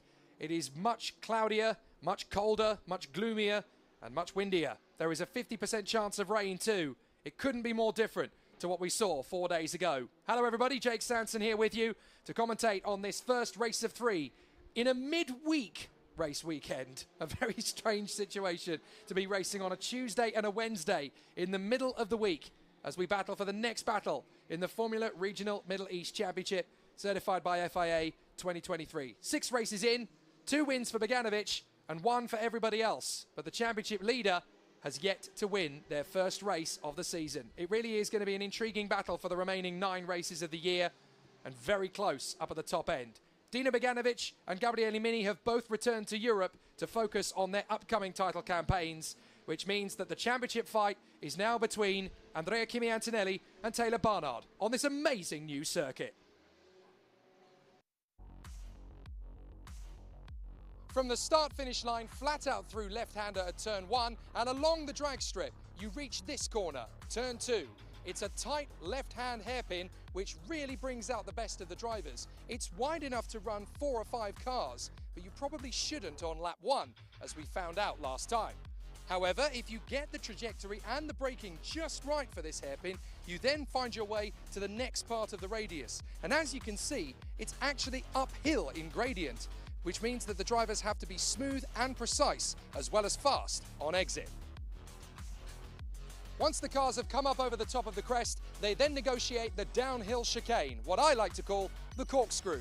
You turn left, right and left again, and it's a very easy part of the circuit to make a mistake or traverse track limits. It's dusty, it's windy, and the circuit changes every lap. If the drivers are definitely going to run the gauntlet and make a mistake, it's most likely going to be here.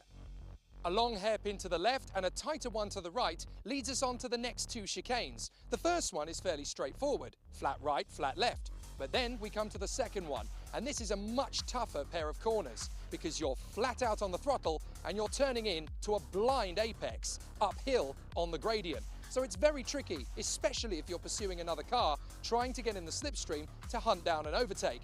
It can be very tricky to run in the dirty wash of the car in front, and that's when even more mistakes can creep in.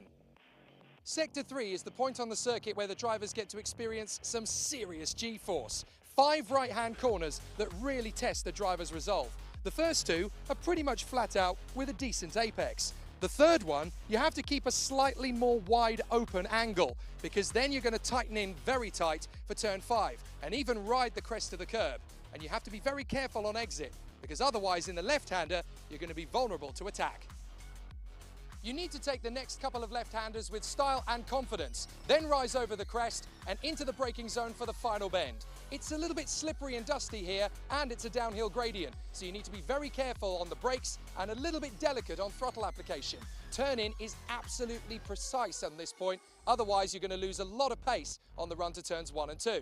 But if you get it right, then you're going to have a lot of fun for the next 26 minutes with 1 lap to spare. It is a phenomenal racetrack, Kuwait Motor Town. Sadly, the weather has not really been as kind to us as it was over the course of round 2 or even yesterday in the bone-dry sunny conditions of testing.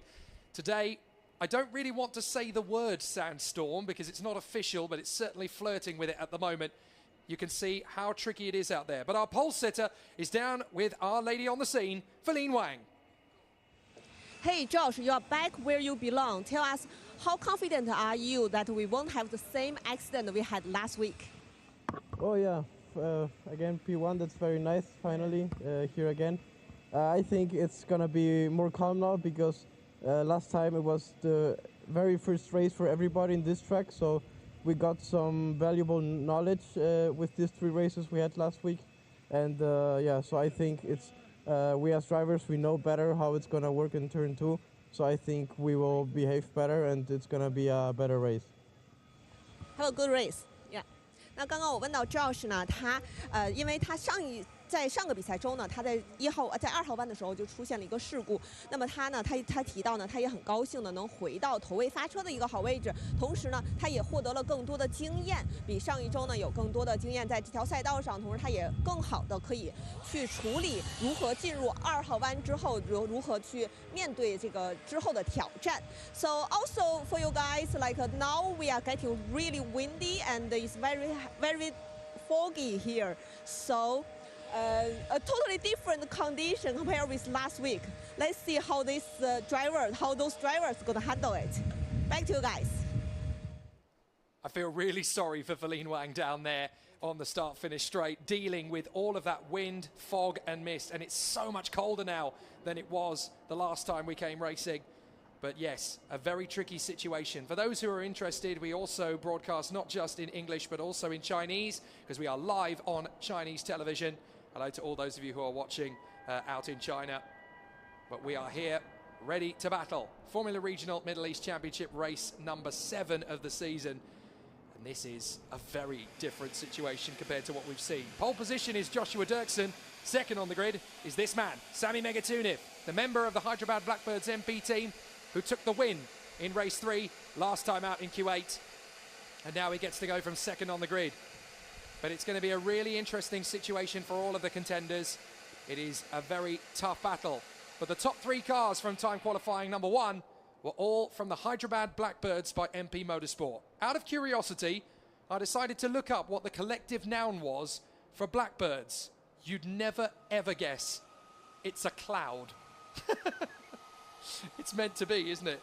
The cloud of Blackbirds up front. Dirksen, Megatunif and this man, Mari Boya, who won race 3 in Dubai. It seems that MP Motorsport are very good indeed at winning race 3 over a weekend. Can they win race 1? 1, 2 and 3 up front. They've got to try and thwart the offensive from everybody else that will be chasing them. There is the championship leader, Andrea Kimi Antonelli, the Italian Mercedes Junior in the Mumbai Falcons car. And he starts from 4th on the grid. All he has to do effectively is do what he's been doing for the last few races. Stay in the top 5, stay out of trouble. He's only had 1 DNF, and that was not through contact. That was through a collapsed left rear suspension at the restart of one of the race 2 safety car periods. So there's definitely an intriguing battle ahead. It is very cool out there, very calm, but also very foggy and very chilly. That is about what the drivers can see on this particular camera position. And as you can see behind Andrea Kimi Antonelli, he's got his teammate Rafael Kamara and the 15 of Nikita Bedrin right in behind as well. Rafael Kamara finally bagged his first podium after the unfortunate technical exclusion of Josh Dufek in race 2. Kamara had finished 3rd on the road on that occasion. So Kamara was promoted up into 3rd place, but he would rather like to stand on the podium under his own merit rather than have it gifted to him on a technicality. So now he's getting himself ready to go off P5 on the grid in order to do that. There are Rafael Villa-Gomez and Taz Intervivazak, the Pinnacle VAR teammates, who are running on the 4th row of the starting grid. And the man who starts P6 is Nikita Bedrin, who earlier today was announced as a Formula 3 contender later on in the season on the F1 weekend. So he is definitely highly motivated to try and get a decent result. Look at the fog and the mist here at Kuwait Motor Town. It's a very different weather condition compared to what we had for the first round on this particular circuit a few days ago. Running in quick succession. The reason for that is, of course, if you run these 2 weekends in quick succession, there's enough time for all of the teams to pack up and maneuver their freight all the way back to round 4 of the championship in Dubai. You need to give them a little bit of time to do that, obviously, because they've got to drive about 3,000 kilometers all the way across to the Dubai Autodrome. It's a very big distance by road, and obviously a lot of the freight has come here by truck, so you have to obviously allow them a little bit more time to get across. So it's very tricky to get to the Dubai Autodrome from this point on the planet. They obviously have to negotiate a heck of a lot of road from where we currently are. So that is why we are racing in the middle of the week. We give ourselves just a little bit more time in order to negotiate that distance. I can tell you it is actually not quite as many kilometers as I said it was. It was 1,205 kilometers, but that's still a good 12 hours of driving if you non-stop it. So that's a good 2 days of driving. You pass all the way through Kuwait, back across Bahrain on the far side of it, through the Saudi Arabian Gulf coast, past Qatar, and then back into the United Arab Emirates. It's a long drive, and that's why we're racing midweek, so that we can give the teams and the crews a better chance of speeding up the process of getting back. The crowds are certainly enjoying world-class single-seater motorsport for the first time this week. We obviously had the 12 hours of Kuwait back in December. That was the first major international motor race on this circuit. But this is the second group of races, the first week that single-seater racing in international competition has ever come to the circuit. The 15-second board goes up. And can Andrea Kimi Antonelli, the championship leader, do anything about the cloud of blackbirds up front? The MP Motorsport trio will lead by example, but after the first start that we had in race 1, round 2 on Friday afternoon, where we had nothing but chaos, that will be in the back of the minds of everyone. Joshua Dirksen and Sami Megatunif on the front row of the starting grid. Row 2 is Mari Boya and Andrea Kimi Antonelli. Third row of the grid is Rafael Kamara of Brazil, and then Nikita Bedrin for PHM Racing is in P6. Rafael Villagomez and Tazi the Rubazak, the pinnacle teammates. And rounding out the top 10, Lorenzo Flucher of Spain and Brad Benavides in his repaired 62. Taylor Barnard down in 11th alongside Nicol Bora, 2 winners this year. Aidan Neat is 13th on the grid alongside the birthday boy, Luke Browning. 15th on the grid is Kirill Smal. He replaces Dino Beganovic alongside Joshua Dufek. Then 17th on the grid is Levi Revege alongside Martini Stenshorn. He replaces Francesco Braschi. Sebastian Montoya and Matthias Zagazeta will be the South Americans charging their way through the pack. Giovanni Mascio lines up alongside Michael Shin, R&B versus Prema. Then it's Ayato Iwasaki. He replaces Pepe Marti at Pinnacle and Dan Mavlyutov for High Tech. Han Chen-Yu is alongside Niels Kuhlen. And at the very back of the starting grid, Wang Zhongwei, who had a frightening crash in this morning's pre-practice session when the car decided it didn't want to be in company or partnership with its left front wheel anymore. As you can probably tell, there is a car missing, and that's the number 53 High Tech. Gabriele Mini is out of the season. He has decided to return back to Europe to continue his preparation for the upcoming European season, as has Dino Beganovic, by the way. He was only ever meant to be here for 2 rounds, and he's completed 2 rounds. So there you are, a fascinating change of events for Dino Beganovic, who has to leave the championship despite being second in the standings with 2 victories. So he's gone, and that means that the championship really is wide open. KJ Gaming 53 wants to know if Sebastian Montoya is related to Juan Pablo Montoya. He certainly is. He is his son, and Juan Pablo is here this weekend, giving his son much needed guidance and support. So the battle is raging. 270 brake horsepower in these cars. It's a lot. Certainly a step up from the Formula 4 cars that a lot of these drivers will have come from. And this is a very tough situation. The fog is high. The winds are strong. It's not quite a sandstorm, but it isn't far away from one. And there is a 50% chance of rain through the course of this race as well. This is a very different challenge to what we saw a few days ago for the first ever single-seater race around Kuwait Motor Town. Everybody gearing themselves up, ready for the show. And what a show it's going to be. We had 3 different race winners here on Friday and Saturday. Dino Beganovic won race 1 last time out. Race 2 was eventually won by Taylor Barnard. It was Joshua Dufek on the road, of course. And then race 3, a triumphant performance from Sami Megatunov of France. 3 different teams winning as well. But is there going to be a victory for the pole sitter, Joshua Dirksen, the Paraguayan?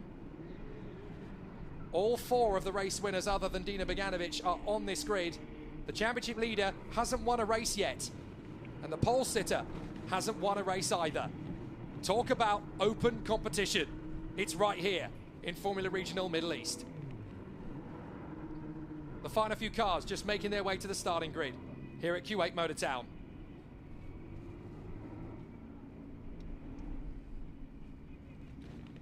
Race 1 of round 3 of the Formula Regional Middle East Championship 2023 here at Kuwait Motor Town. It's a 1-2-3 for the Hyderabad Blackbirds by MP with championship leader Andrea Kimi Antonelli in P4. Let's see how it goes. Avanti! Let's race at Kuwait. And it's a great start from the pole sitter, no problems for Dirksen. It looks like a 1-2-3 is perfect for the Hyderabad Blackbirds, and a good start too from Rafael Kamara. He slots in behind Antonelli as the field squirts its way on the throttle down the back straight alongside the drag strip parallel. And now they come through. It's 1-2-3 between the Blackbirds. And it's going to be an interesting one. Can Dirksen hold on to the lead as they go through? An interesting challenge. The Blackbirds have hit each other. Oh, I don't believe it. They've tripped themselves up. Now, who is it that spun? Is that Boyer that's gone around? I think it's the 65th. There's more problems in the middle of the field. That's Mavlyutov. Mavlyutov in the high-tech spins it down the corkscrew and down to the back of the field. I couldn't see which of the Blackbirds it is that has spun it around. Well, the Hyderabad Blackbirds by MP Motorsport cars have absolutely thrown it away. In the mist, it's really hard to make out who's who. But down the inside, you see a little bit of a change of direction. Is that Dirksen tagging his teammate Megatunov and Boyer drifting wide? Well, I think Dirksen is the one that's dropped to the back, I'm afraid. It is Dirksen. Joshua Dirksen was the one that dropped to the tail end of the field, I'm afraid. So it's Marty Boyer that leads the race at the moment. And Rafael Camara has come through to third position behind Kimi Antonelli. Antonelli just dodged it and has come through to P2. Wow. A very intriguing situation. There's not going to be a safety car because everybody's got going again. And now we've got a battle over the crest. No, it's Antonelli, Camara, and then in fourth place, that is the 38 of Rafael Villagomez. Neat is going wheel to wheel with Barnard. Barnard drives around the outside and holds onto it. So at the end of the lap, Boyer, Antonelli, Camara, Villagomez, Bedrin, Flusha, Megatuniv, Benavides, Interfuvazak and Barnard, then Neat, Browning and Smal. Dirksen has dropped to 26th. Mavlyutov has dropped to the back of the field, and side by side, that's Montoya going wheel to wheel with Nikhil Bora. Down the parallel straight to the drag strip. And Villagomez is having to defend. As around the outside, that's Bedrin. Bedrin picking them both off. He runs wide. Watch for Flusha down the inside. Flusha is squeezed by Villagomez. Villagomez trips up. Bedrin's held it. Bedrin goes through. And now it's time for Sami Megatuniv to make a comeback bid. So Megatuniv is tucked up behind Villagomez and Flusha. And Tazin Devivazak is in the mix there as well. Some tough battles all the way through here in Kuwait Motor Town. So they continue. Look at the mist and the fog. You can barely make out a thing through the chicanes. But the top three have broken clear. And Villagomez is having to hold on in front of Bedrin. No, Bedrin's got through. Bedrin is in front. So Bedrin has picked off Villagomez already and is up in the fourth place. Nikita Bedrin is on a whirlwind here in fourth position. So Boyer, Antonelli and Camara. Bedrin in fourth. Fifth place is Villagomez and sixth is Lorenzo Flusha. Montoya battling away still with Nikhil Bora. Montoya in front of the Singaporean for the moment. And in the mix there behind them, that's Martinius Stenshorn, the new boy, the Norwegian. Still running strong. But there is not a cloud of blackbirds anymore. There's a whistle, as there's only one of them up front. Here comes Villagomez, trying to get alongside Bedrin. Bedrin needs to hold him off. Give him a little bit of space. That's good. Well done by Bedrin. Didn't chop across. So Villagomez now sits in the draft. Flat out through turn one. Watch for Lorenzo Flusha behind, though. Flusha's got a faster run, and Villagomez knows it. Flusha's going to get up alongside him. And Flusha is going to get into fourth place. Boyer's got to defend. Antonelli wants the win. Flusha's going to dive in behind. And is Flusha going to get the place? No, he's not. But round the outside, Villagomez trying to hub back in. Flusha's through. Flusha passes Villagomez, and he's got the move on Bedrin. Squeezes Bedrin, who jumps back across along the corkscrew. Flusha now does the same thing. Tit for tat. Bedrin's going to have a faster run round the outside. But Flusha's going to tuck back in on the inside. Bedrin holds the place. Villagomez tucking in round the outside now. So Flusha's got to wait. And as they come through, they'll get back into sight through the S's. Very tricky to see, but Boyer leads Antonelli and Camara. Here's the battle. Bedrin hanging on to fourth position in front of Villagomez, Flusha and Megatuniv. And Bedrin drops a little wide. Here's the chance for Villagomez. Megatuniv's got a run on Flusha as well as they go through the five rights. And just in behind Megatuniv, we've got Interfuvazak. Antonelli is all over the back of Boyer. Camara's right with them in third as well. The Brazilian may have a chance of the win too. Excellent racing. And so far, so good. Let's watch this again. Look, Flusha's on the inside. Bedrin is forced into the error. He drifts wide, and he pulls right across in front of Flusha. So Flusha has to drift off the road as well. Tit for tat. Stalemate between the two of them. That was very nearly an incident between both drivers there that could have ended in contact, but they just about kept it out of harm's way. Boyer leads. Antonelli, Camara, Bedrin, Villagomez, Flusha, Megatuniv, Neat, Interfuvazak, and Taylor Barnard is P10. Here goes Interfuvazak, making his bid on Neat. He actually used a lot of curve to get alongside him there.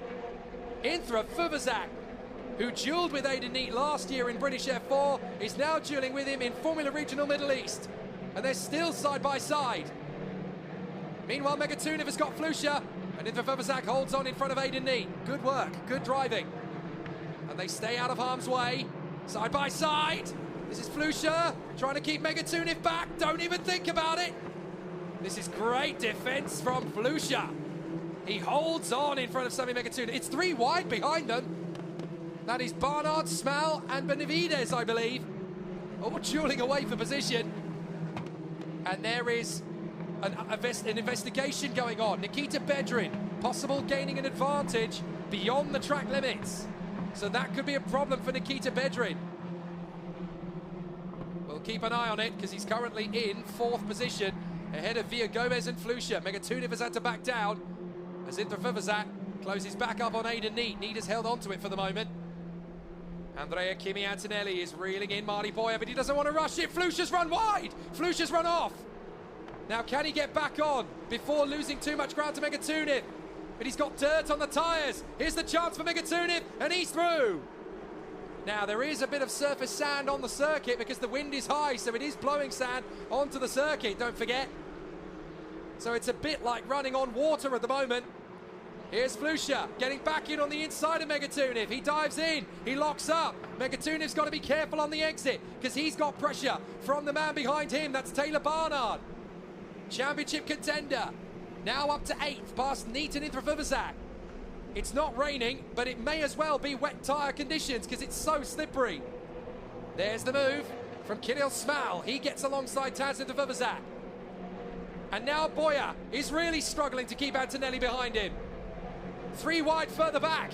This is for 6th. This is Flusha, Megatunif, and Barnard. Barnard round the outside. Barnard gets them all. Brilliant. Taylor Barnard, P6. He charges forward past Flusha and Megatunif. Watch for Aidan Neat behind the Frenchman as well. Excellent stuff. Green flag racing the whole way. And this is what it gives us. Barnard up to P6. He came from behind here and split the 2 drivers up the middle, just like a video game. Stormed through round the outside. Thanks, Lorenzo. See you later. Great work from Taylor Barnard. He has never been more motivated to go for the championship title than he has been here. He's only 19 points back from Antonelli, and he knows that Kimi is in 2nd place, hustling Mari Boyer for the win. Hopping over the curbs, Antonelli. He really is trying to put the Spaniard under pressure. But Boyer has won a race this year. Antonelli has not. But Antonelli stayed consistent throughout. That's what's kept him in the lead of the championship. Never lower than a 5th place finish, Antonelli, this year. He has had 1 DNF. That was in race 2 in Kuwait on Saturday morning when the left rear suspension collapsed. He had no contact from anybody. Look at Kimi just working the wheel. Boyer getting a little bit loose. This might be the chance for Kimi Antonelli. He's in the draft. Watching through turn 1. He'll go flat. He'll be close. He's catching him. This is the chance now for Kimi Antonelli. And he knows it. He's committing. He's going alongside. Marty Boyer trying to hold it. Kimi Antonelli's got to be brave on the brakes. Can he get Marty Boyer? Can he force him into the error? He's through. Kimi Antonelli is in the lead. Andrea Kimi Antonelli finally takes the lead of a Formula Regional race. He has not done it yet so far this year, but he leads the championship, and now he is on course for his first win of 2023. Oh my goodness. Andrea Kimi Antonelli, the Italian stallion, the Mercedes F1 Junior, is now working his way through the mist to go for the lead. This is just stunning from Andrea Kimi Antonelli. He has waited, but he is driving in a very similar fashion to Arthur Leclerc last year, who again did not win all of the races until he was ready to. It took him a while to get going on the winners' table, but once he started winning, he didn't stop. And it looks like Andrea Kimi Antonelli has just been getting into his stride. He's had to wait 6 races for a chance to win, and now in the 7th, this could be his time. Fastest lap of the race, though, comes from Taylor Barnard. Now, let's look at the reverse grid situation, because obviously the grid for race 2 is based on the finishing results from race 1 with the top 10 drivers removed. So if it finishes like this, Kirill Smal is going to get pole position for his 2nd ever Formula Regional Middle East race. And let's not forget, in the opening round at Dubai in F4, he was racing there. So this is a big mission for Kirill Smal. If he stays P10, he'll be pole position. So Andrea Chimiantinelli leads ahead of Mari Boya. Rafael Kamara third from Nikita Bedrin and Rafael Villagomez. Then Taylor Barnard in P5. Barnard P6, I should say. Then Flusha, Megatudiv, Neat, Smal, Dufek, and Intrafivazak. Now look at Rafael Kamara. Kamara is all over the back of Mari Boya now as well. Safety car, safety car. We've got safety car out on the course. I'm not sure what it's for. Ayato Iwasaki has not come around. So we are under safety car. It was great while it lasted, folks, wasn't it? But Ayato Iwasaki is not circulating around the course anymore, and it looks as though we're under safety car because of it. I wish we could make out what the situation is or where Ayato Iwasaki is on the road, but we can't see it. That's the problem with it being so foggy and so misty. So where is the problem? The only person that hasn't come through is Ayato Iwasaki, the Japanese driver who has replaced Pepe Marti from this round. Pepe Marti has, of course, returned to Europe to focus on his summer campaign. But we're under safety car. Now, this is great news for Kamara.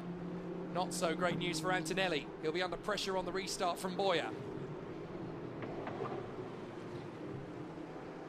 So Andrea Chimiantinelli, look at how far away he pulled on Mari Boya. All he's got to do is get a good restart, and the win could well be his. So for those who are concerned about the levels of fog out on the circuit, I should point out it is worse in appearance on the camera than it actually is in reality. But it is very foggy. It's just nowhere near as bad as that camera makes it out to be. I can tell you, though, that from my vantage point in my commentary box on the main straight, I can't see turn 2. That's how thick the fog is. I can't see it from my commentary box position. The only way I can see it is to look at the same pictures you're looking at. Well, we need to figure out where is Ayato Iwasaki, because he did not come around at the end of the lap, and we think it's him that is the cause of the safety car. But we can't see his car out on the circuit anywhere. It's going to be one of those mystery safety car incidents, isn't it, where we don't really know why we're touring around behind the safety car at all. I want to see if there is a rescue job going on at one of the corners on the course, but I can't see any work going on at any particular corner on the racetrack. And it's probably happening in Sector 2, where we can't see it very well. Such is the way of things.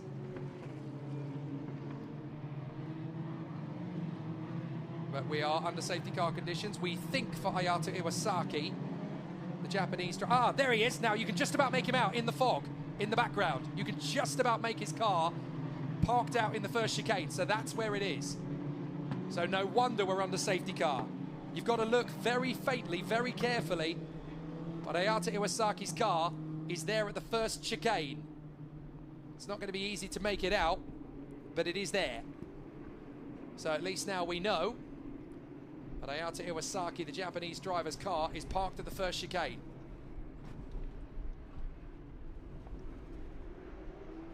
So now the drivers are currently looking through behind the safety car and through the mist to see if they can see any clear track in front of them. You can just about see it. There it is. That's the best view you're going to get of it, I'm afraid. Ayato Iwasaki's car stationary there in the chicane. That just shows you how thick the fog is. It's hard to see from that distance. Well, that is car number 50. That is Ayato Iwasaki, the Japanese driver, somewhere in the mist. And that's the reason why we are under safety car conditions. But I'm afraid Ayato Iwasaki, the Japanese driver, has parked it up in the mist and in the fog. How different could this race weekend be compared to what we saw a few days ago in the sunshine? Tensions are very frayed here. particularly the NBA Motorsport. Look at it, you can barely see what you're doing, but the marshals have gone to work there. I promise you that down on the ground there, you'll be able to see a lot more than we can looking at it from this distance. But Ayata Iwasaki, the Japanese driver, is in there somewhere, trying to help the marshals recover the car. Now, I should point out that it doesn't look like we're going to get a red flag here, because that car is easily movable. And even though you couldn't see it from that distance, the drivers can see a lot more than you think they can.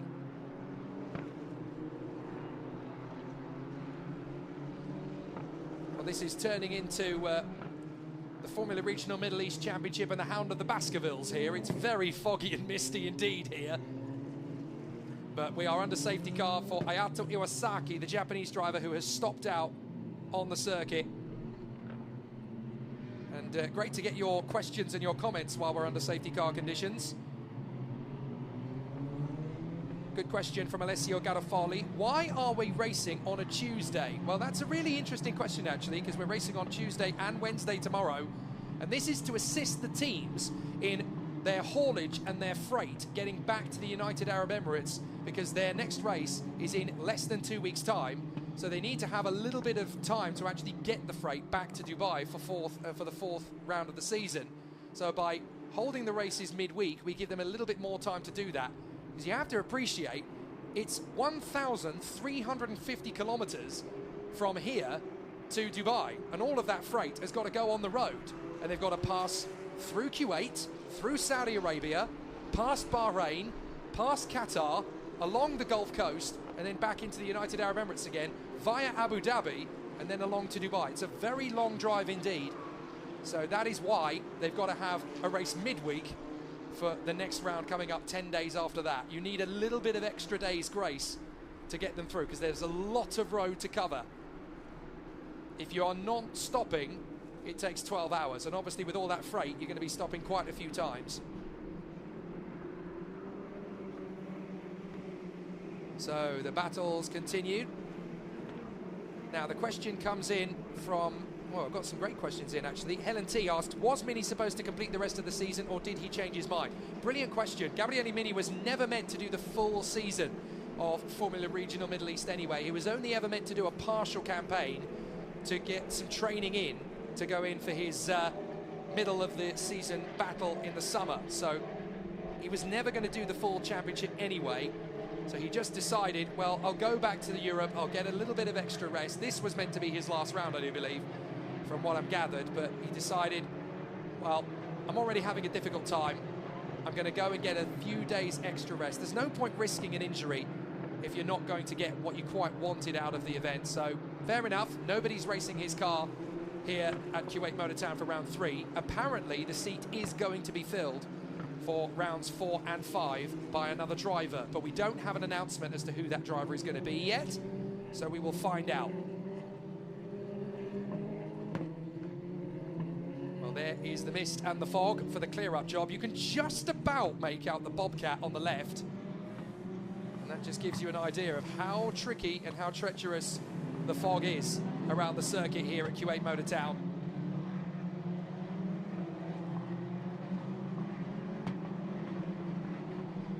Interesting point made by Racing at Home. If they have to go through Bahrain and Qatar, a decent calendar would start and end in Kuwait and go through those circuits instead of bypassing them.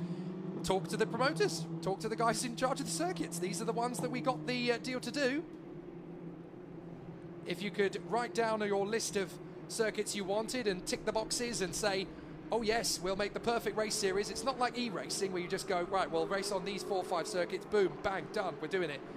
There's a lot of deals and a lot of negotiations and a lot of contracts that have to be signed if you're going to bring a championship to go racing there. It's not just as easy as saying, well, that circuit's over there, that circuit's right there in the middle. Great, we'll go racing there.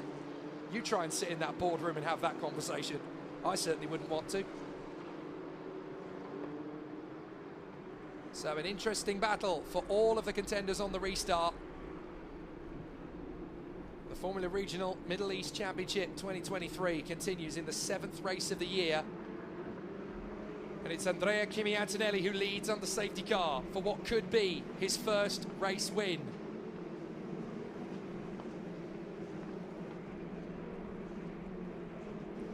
Andrea Kimi Antonelli, Mari Boya Rafael Camara. Now, we're going to look back over the moment where Andrea Kimi Antonelli got himself into first position. This was really, really bold from Kimi. He follows Mari Boya in the slipstream. This is under racing conditions a short while ago, don't forget. He hustles him and he knows he's got a better line, and he waits till the last possible moment to get after the draft. Once you're at that point, he just edges Mari Boya to the inside line to cost him a braking zone. Holds the car in the middle of the circuit, gets a good run through. Job done.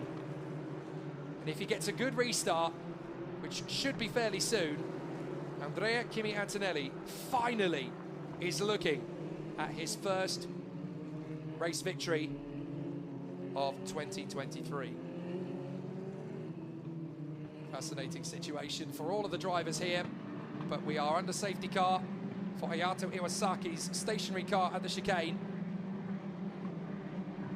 And Khalid Ben Awad actually makes a good point. The cars don't actually go through Bahrain and Qatar, they pass them along the way, which is a very good point. They run along the coast, but they go alongside the border rather than actually traverse through it. Safety car is in at the end of this lap. There we go, you've had enough of my waffle. Let the drivers do the talking. Time to go racing. Safety car is in at the end of this lap, so Andrea Kimi Antonelli will drop them back. The BMW safety car goes off and hides. So this is up to Andrea Kimi Antonelli now to set the mode. Take your time, don't rush it. Mari Boya and Rafael Camara are right there if you get this wrong, so just take your time. Never been in this position before, never led in a Formula Regional off a safety car. He's gone for it. Drops the hammer, goes for the move. He'll have time before the safety car comes in, so that's fine. A really good battle is ensuing here. Andrea Kimi Antonelli has got a good restart in front of Mari Boya and Rafael Camara. Fourth is Bedrin, then Villa Gomez, Barnard, Flusha, Megatuniv, Neat and Kirill Smal, who is set to be pole position for race 2. And we go green, green, green, green. We're racing again at Kuwait Motor Town. 4.5 minutes on the clock, plus the lap after that. Can Mari Boya get Antonelli back on the slipstream? He's definitely quick in the draft. And here's Megatuniv trying to shake off Aidan Neat. Down to turn 2, there's going to be a move or two. Here they come into view, Antonelli trying to shake off Boya. Boya on their outside. Boya's going to beat it to the braking zone. Can Antonelli commit without locking up? They go through, and it's side by side further back as Barnard goes wheel to wheel with the Pinnacle, and he's going to have Flusha right in behind him. Antonelli's having to defend big time for Boya. Boya trying to come in. Watch Camara behind them. Boya around the outside. But Antonelli still holds it. No, you don't. I've worked this hard for a race win. I'm not about to give it up now. Very tough stuff on this lap. As everybody goes into the foggiest patch of the circuit in the far distance. When they come back into view, what will be the order? Antonelli still in front of Boya and Flusha, Camara. Camara goes wide on the curbs. Boya goes wide on the curbs. Is this going to be Camara through? Boya commits to the inside. Neither driver prepared to yield. Boya holds second. And watch out behind you, boys, because here comes Nikita Bedrin. Brilliant racing in Formula Regional. Antonelli's leading, that's the key bit, and here comes Barnard. Dives in on the inside of Villa Gomez. Can he get through? Not yet. Flusha's there in 7th. Then Megatuniv, Neat and Kirill Smal, who is looking good for the pole position for race 2, but Josh Dufek is in 11th place, and if he can get past Kirill Smal, he'll be pole position for race 2. Villa Gomez covers off Barnard. Bit of a lock-up from Bedrin and Camara, I think. Camara's got a run on Boya. Antonelli is gone. He is charging away up front as Montoya gets the move there on Megatuniv, who has dropped all the way back to 15th. So Megatuniv has had a terribly scrappy lap. Side by side, there goes Dirksen. Dirksen gets the move on Sagazeta. Look at Antonelli, he is checked out, and here comes Camara, chopping across on Boya. Indra Fuvazak's going wheel to wheel off the road further back. Barnard commits on the inside of Villa Gomez. And that's Benavides getting the move done as Bora drifts wide off the road, I think. Is that Bora? No, that's going to be Stenshorn. Stenshorn drifts wide as they drop down through the corkscrew. Indra Fuvazak having another go at Benavides, and he's there. Taz Indra Fuvazak gets the move on Brad Benavides as Montoya chases after them both. Then it's the two RHGP boys behind of Stenshorn and Revej, and Luke Browning is in the mix there as well. Happy birthday, Luke. Did you ever think you'd be in as much of a P-Super as this one? Still they duel. This is Flusha going wheel to wheel with Aidan Neat. And in behind him is Kirill Smal. Smal would actually like to be a little further up if he can, because he'll score a few more points, but also he'll be in third on the grid tomorrow, which might even be better than P1. If you're starting from the pole, you are cannon fodder for the breaking point for turn 2. Now, Taylor Barnard is in the championship fight, so he wants to take on his teammate Nikita Bedrin. He's already got past Villa Gomez, now he wants to pass Bedrin. And of course, his teammate Bedrin has just announced a deal in Formula 3. Boy, would Taylor Barnard love an F3 seat for 2023. Maybe a good run for the title could change things. Kirill Smal goes for the move on Aidan Neat. And there's the overtake. A good run from Smal, but Neat is going to get him back again. And he's going to get some support from behind. That's Josh Dufek. There's a spin out of the final corner. There's a spin. Someone is facing the wrong way. That's Joshua Dirksen. Joshua Dirksen, the pole sitter, has spun around to the final bend. And there's great duels going down the straight towards the braking zone. Barnard trying to come around the outside of his teammate. And Barnard is through. Barnard gets past. So that's Taylor Barnard into 4th position. Another brave run. Whoa, that was close at the top of the crest. We almost had a bit of badinage there. And Antonelli just stretches out in front. A 1:49.1 compared to Rafael Kamara in second on a 1:49.9. Absolutely incredible. Great racing. So still, the battle runs very deep indeed here. The time has run down to 0. And we are still running very fast indeed. Antonelli stretching away. 2.3 seconds was the gap. But Kamara is actually going a little bit quicker than Antonelli, but it doesn't matter. Look at the gap. Kimi Antonelli running out in front. Rafael Kamara second. Marty Boyer is third. Then Bedrin, Barnard, Villa Gomez, Flusha. I think Barnard may have actually got past Bedrin. Yeah, of course he did. He did it in turn 2, didn't he? So Antonelli up over the top of the crest. And he's got one more lap to negotiate. Time has run down to 0 on this lap. And there's the last lap board. Here we go. The last lap begins for Andrea Kimi Antonelli. Out in front of Rafael Kamara, then Marty Boyer, then Barnard, Bedrin, Villa Gomez, Flusha, Neat, Dufek, and Kirill Smal, who is set to be pole position for tomorrow's race 2. It's been a long time coming, it seems. We've only had 2 race weekends, but through all of those, Antonelli looked like he could win. In the background, we've got more duels. That's Flusha trying to get his way past Bedrin and Villa Gomez. Well, Flusha's taken on one of them, and he's certainly dealt with Villa Gomez. Villa Gomez trying to get in there, but it's not going to happen. So Villa Gomez is going to have to wait now. As Aidan Neat tries to attack him, Neat's going to have the run on the inside line. And Aidan Neat will get the move, will he? No, Villa Gomez shuts the door in his face. Taylor Barnard sets the fastest lap of the race. Can he catch Mari Boyer before the end of this race? He only had 0.7 of a second deficit to him. So Barnard has got to do everything he can to try and overhaul Marty Boyer in the final sector of the lap.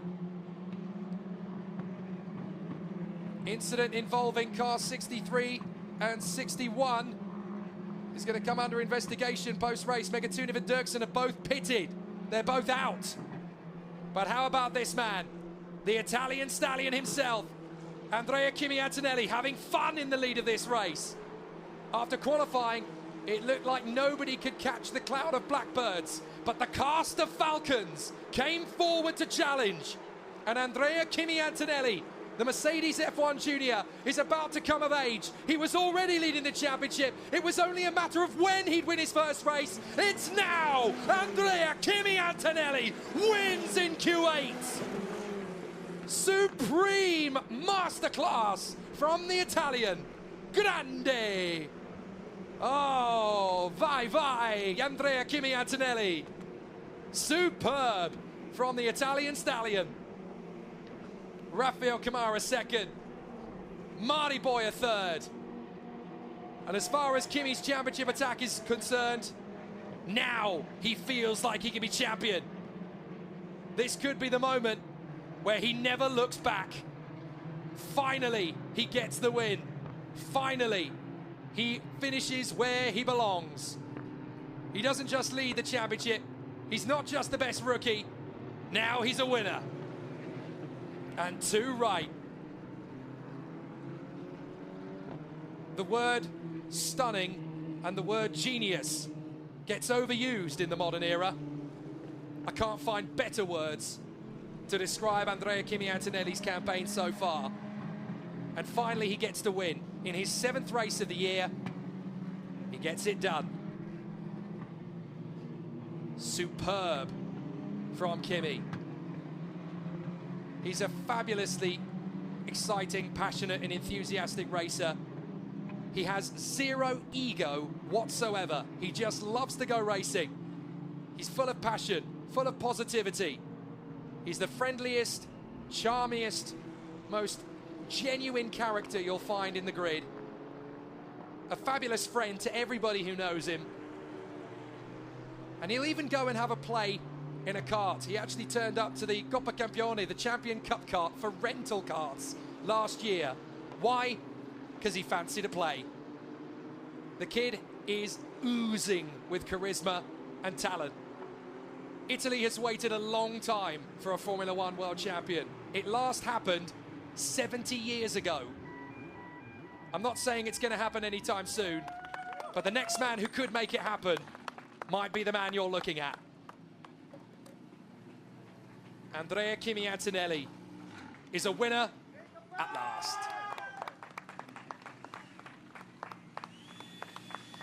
Thousands of people on the internet have been waiting for this boy to triumph at the top step. There's your moment. A great race for Marty Boyer. He held on as long as he could in 3rd position. They've got great one-lap pace in qualifying, but you can't beat the cast of Falcons. They won the title last year with Arthur Leclerc. There is a very good chance that they might get it done again with Andrea Kimi Antonelli. He wins at last from Rafael Camara and Marty Boyer. Taylor Barnard fights back beautifully from 11th on the grid to 4th. Nikita Bedrin in a brave 5th place ahead of Lorenzo Flusha, Rafael Villagomez, Aidan Neat, Joshua Dufek, and tomorrow's pole sitter, Kirill Smal. Taz de Vivazak is ahead of Brad Benavides and Sebastian Montoya from Martinius Stenchon and Livent Revej. Happy birthday, Luke Browning. Not quite where he wanted to be. Giovanni Mascio ahead of Michael Shin. Nikhil Bora will be disappointed with 19th ahead of Niels Kulin. And then finishing us off will be Han Chen-Yu, Dan Mavlyutov, Matthias Jagazeta, Wang Shongwei, and then the retirements. Well, Sami Megatuniv and Josh Dirksen, who tangled on the opening lap, the 2 front row men, and then Ayato Iwasaki, who brought out the first and only safety car period. What drama. Down in the pits, Feline Wang has found our winner, Andrea Kimi Antonelli. Hey, Kimi, congratulations. A brilliant race. Tell us all about it. It was a really tough race, starting from P4.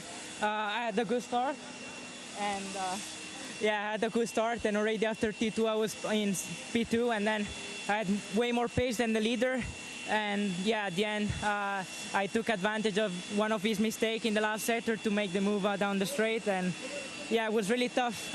Also after the restart,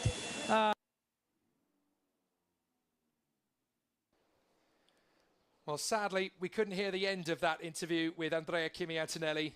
But isn't it very poignant that his teammate, Lorenzo Flusha, couldn't wait to embrace him? He's such a likable guy. He doesn't have rivals. He doesn't have enemies.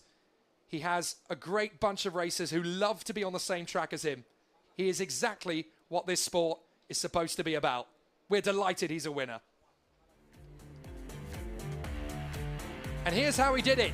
Through the murk and the mist of race 1 here at Formula Regional Middle East in Kuwait, a very different scene to what we had 4 days ago. The run to the first corner. The cloud of blackbirds should have dominated from the front. Unfortunately, there was mutiny in the air. A tangle, a very unfortunate one, as Dirksen clouted the back of Megatuniv and opened the floodgates for everybody to run through. Problems for Mavlyutov on the front row of the first lap of the race as well, I should say. but at least he got going again. Then the three-wide battle as Taylor Barnard stormed his way from 11th on the grid to charge his way back into contention. But then Antonelli, one objective, one mission, win a race. Prove that you deserve to be at the front of the championship. And when the opportunity came, he was never going to be denied. A great win from a great move.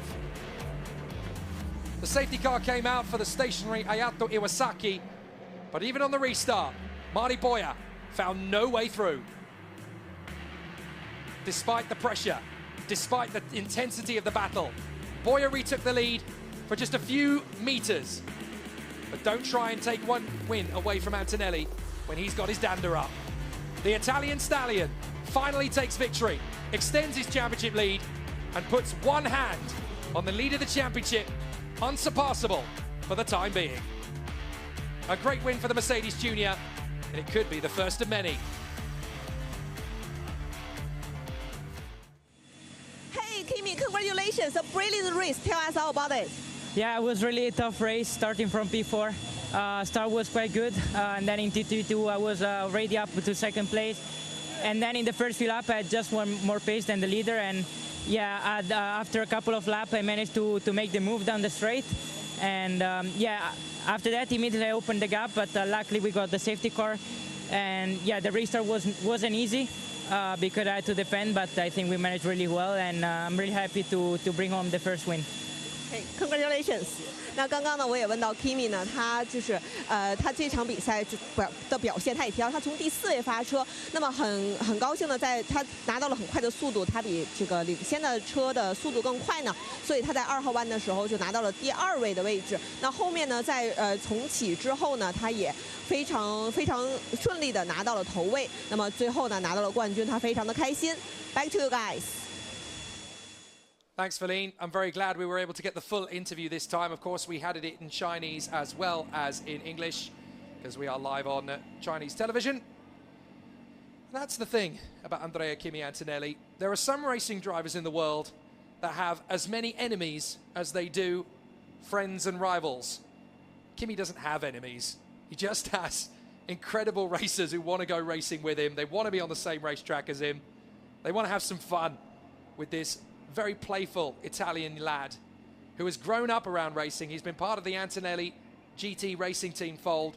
I was there at Mugello last year and decided to sit next to him for a couple of minutes just to see if he noticed. When he did, his eyes lit up like a kid at school. It's a friend. Wonderful to see. He just loves racing. He soaks it up through his very bone marrow and absolutely adores it.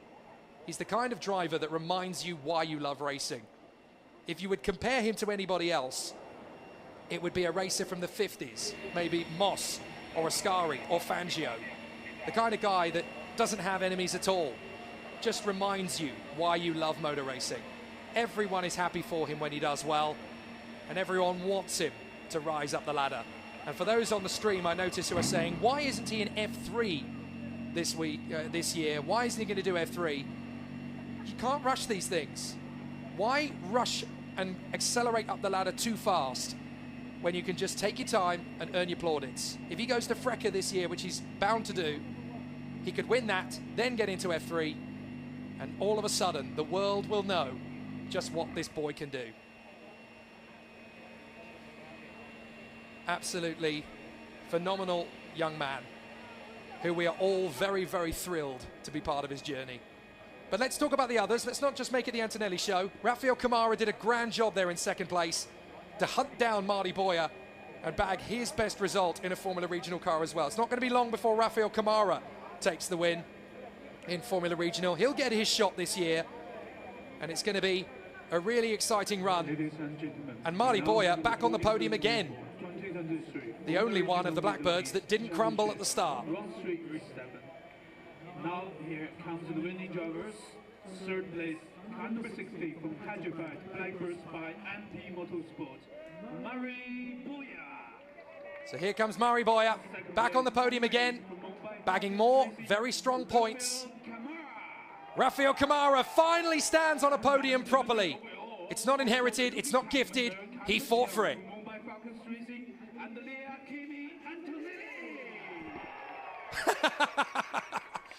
I can't add words to that. Andrea Kimi Antonelli finally wins in Formula Regional.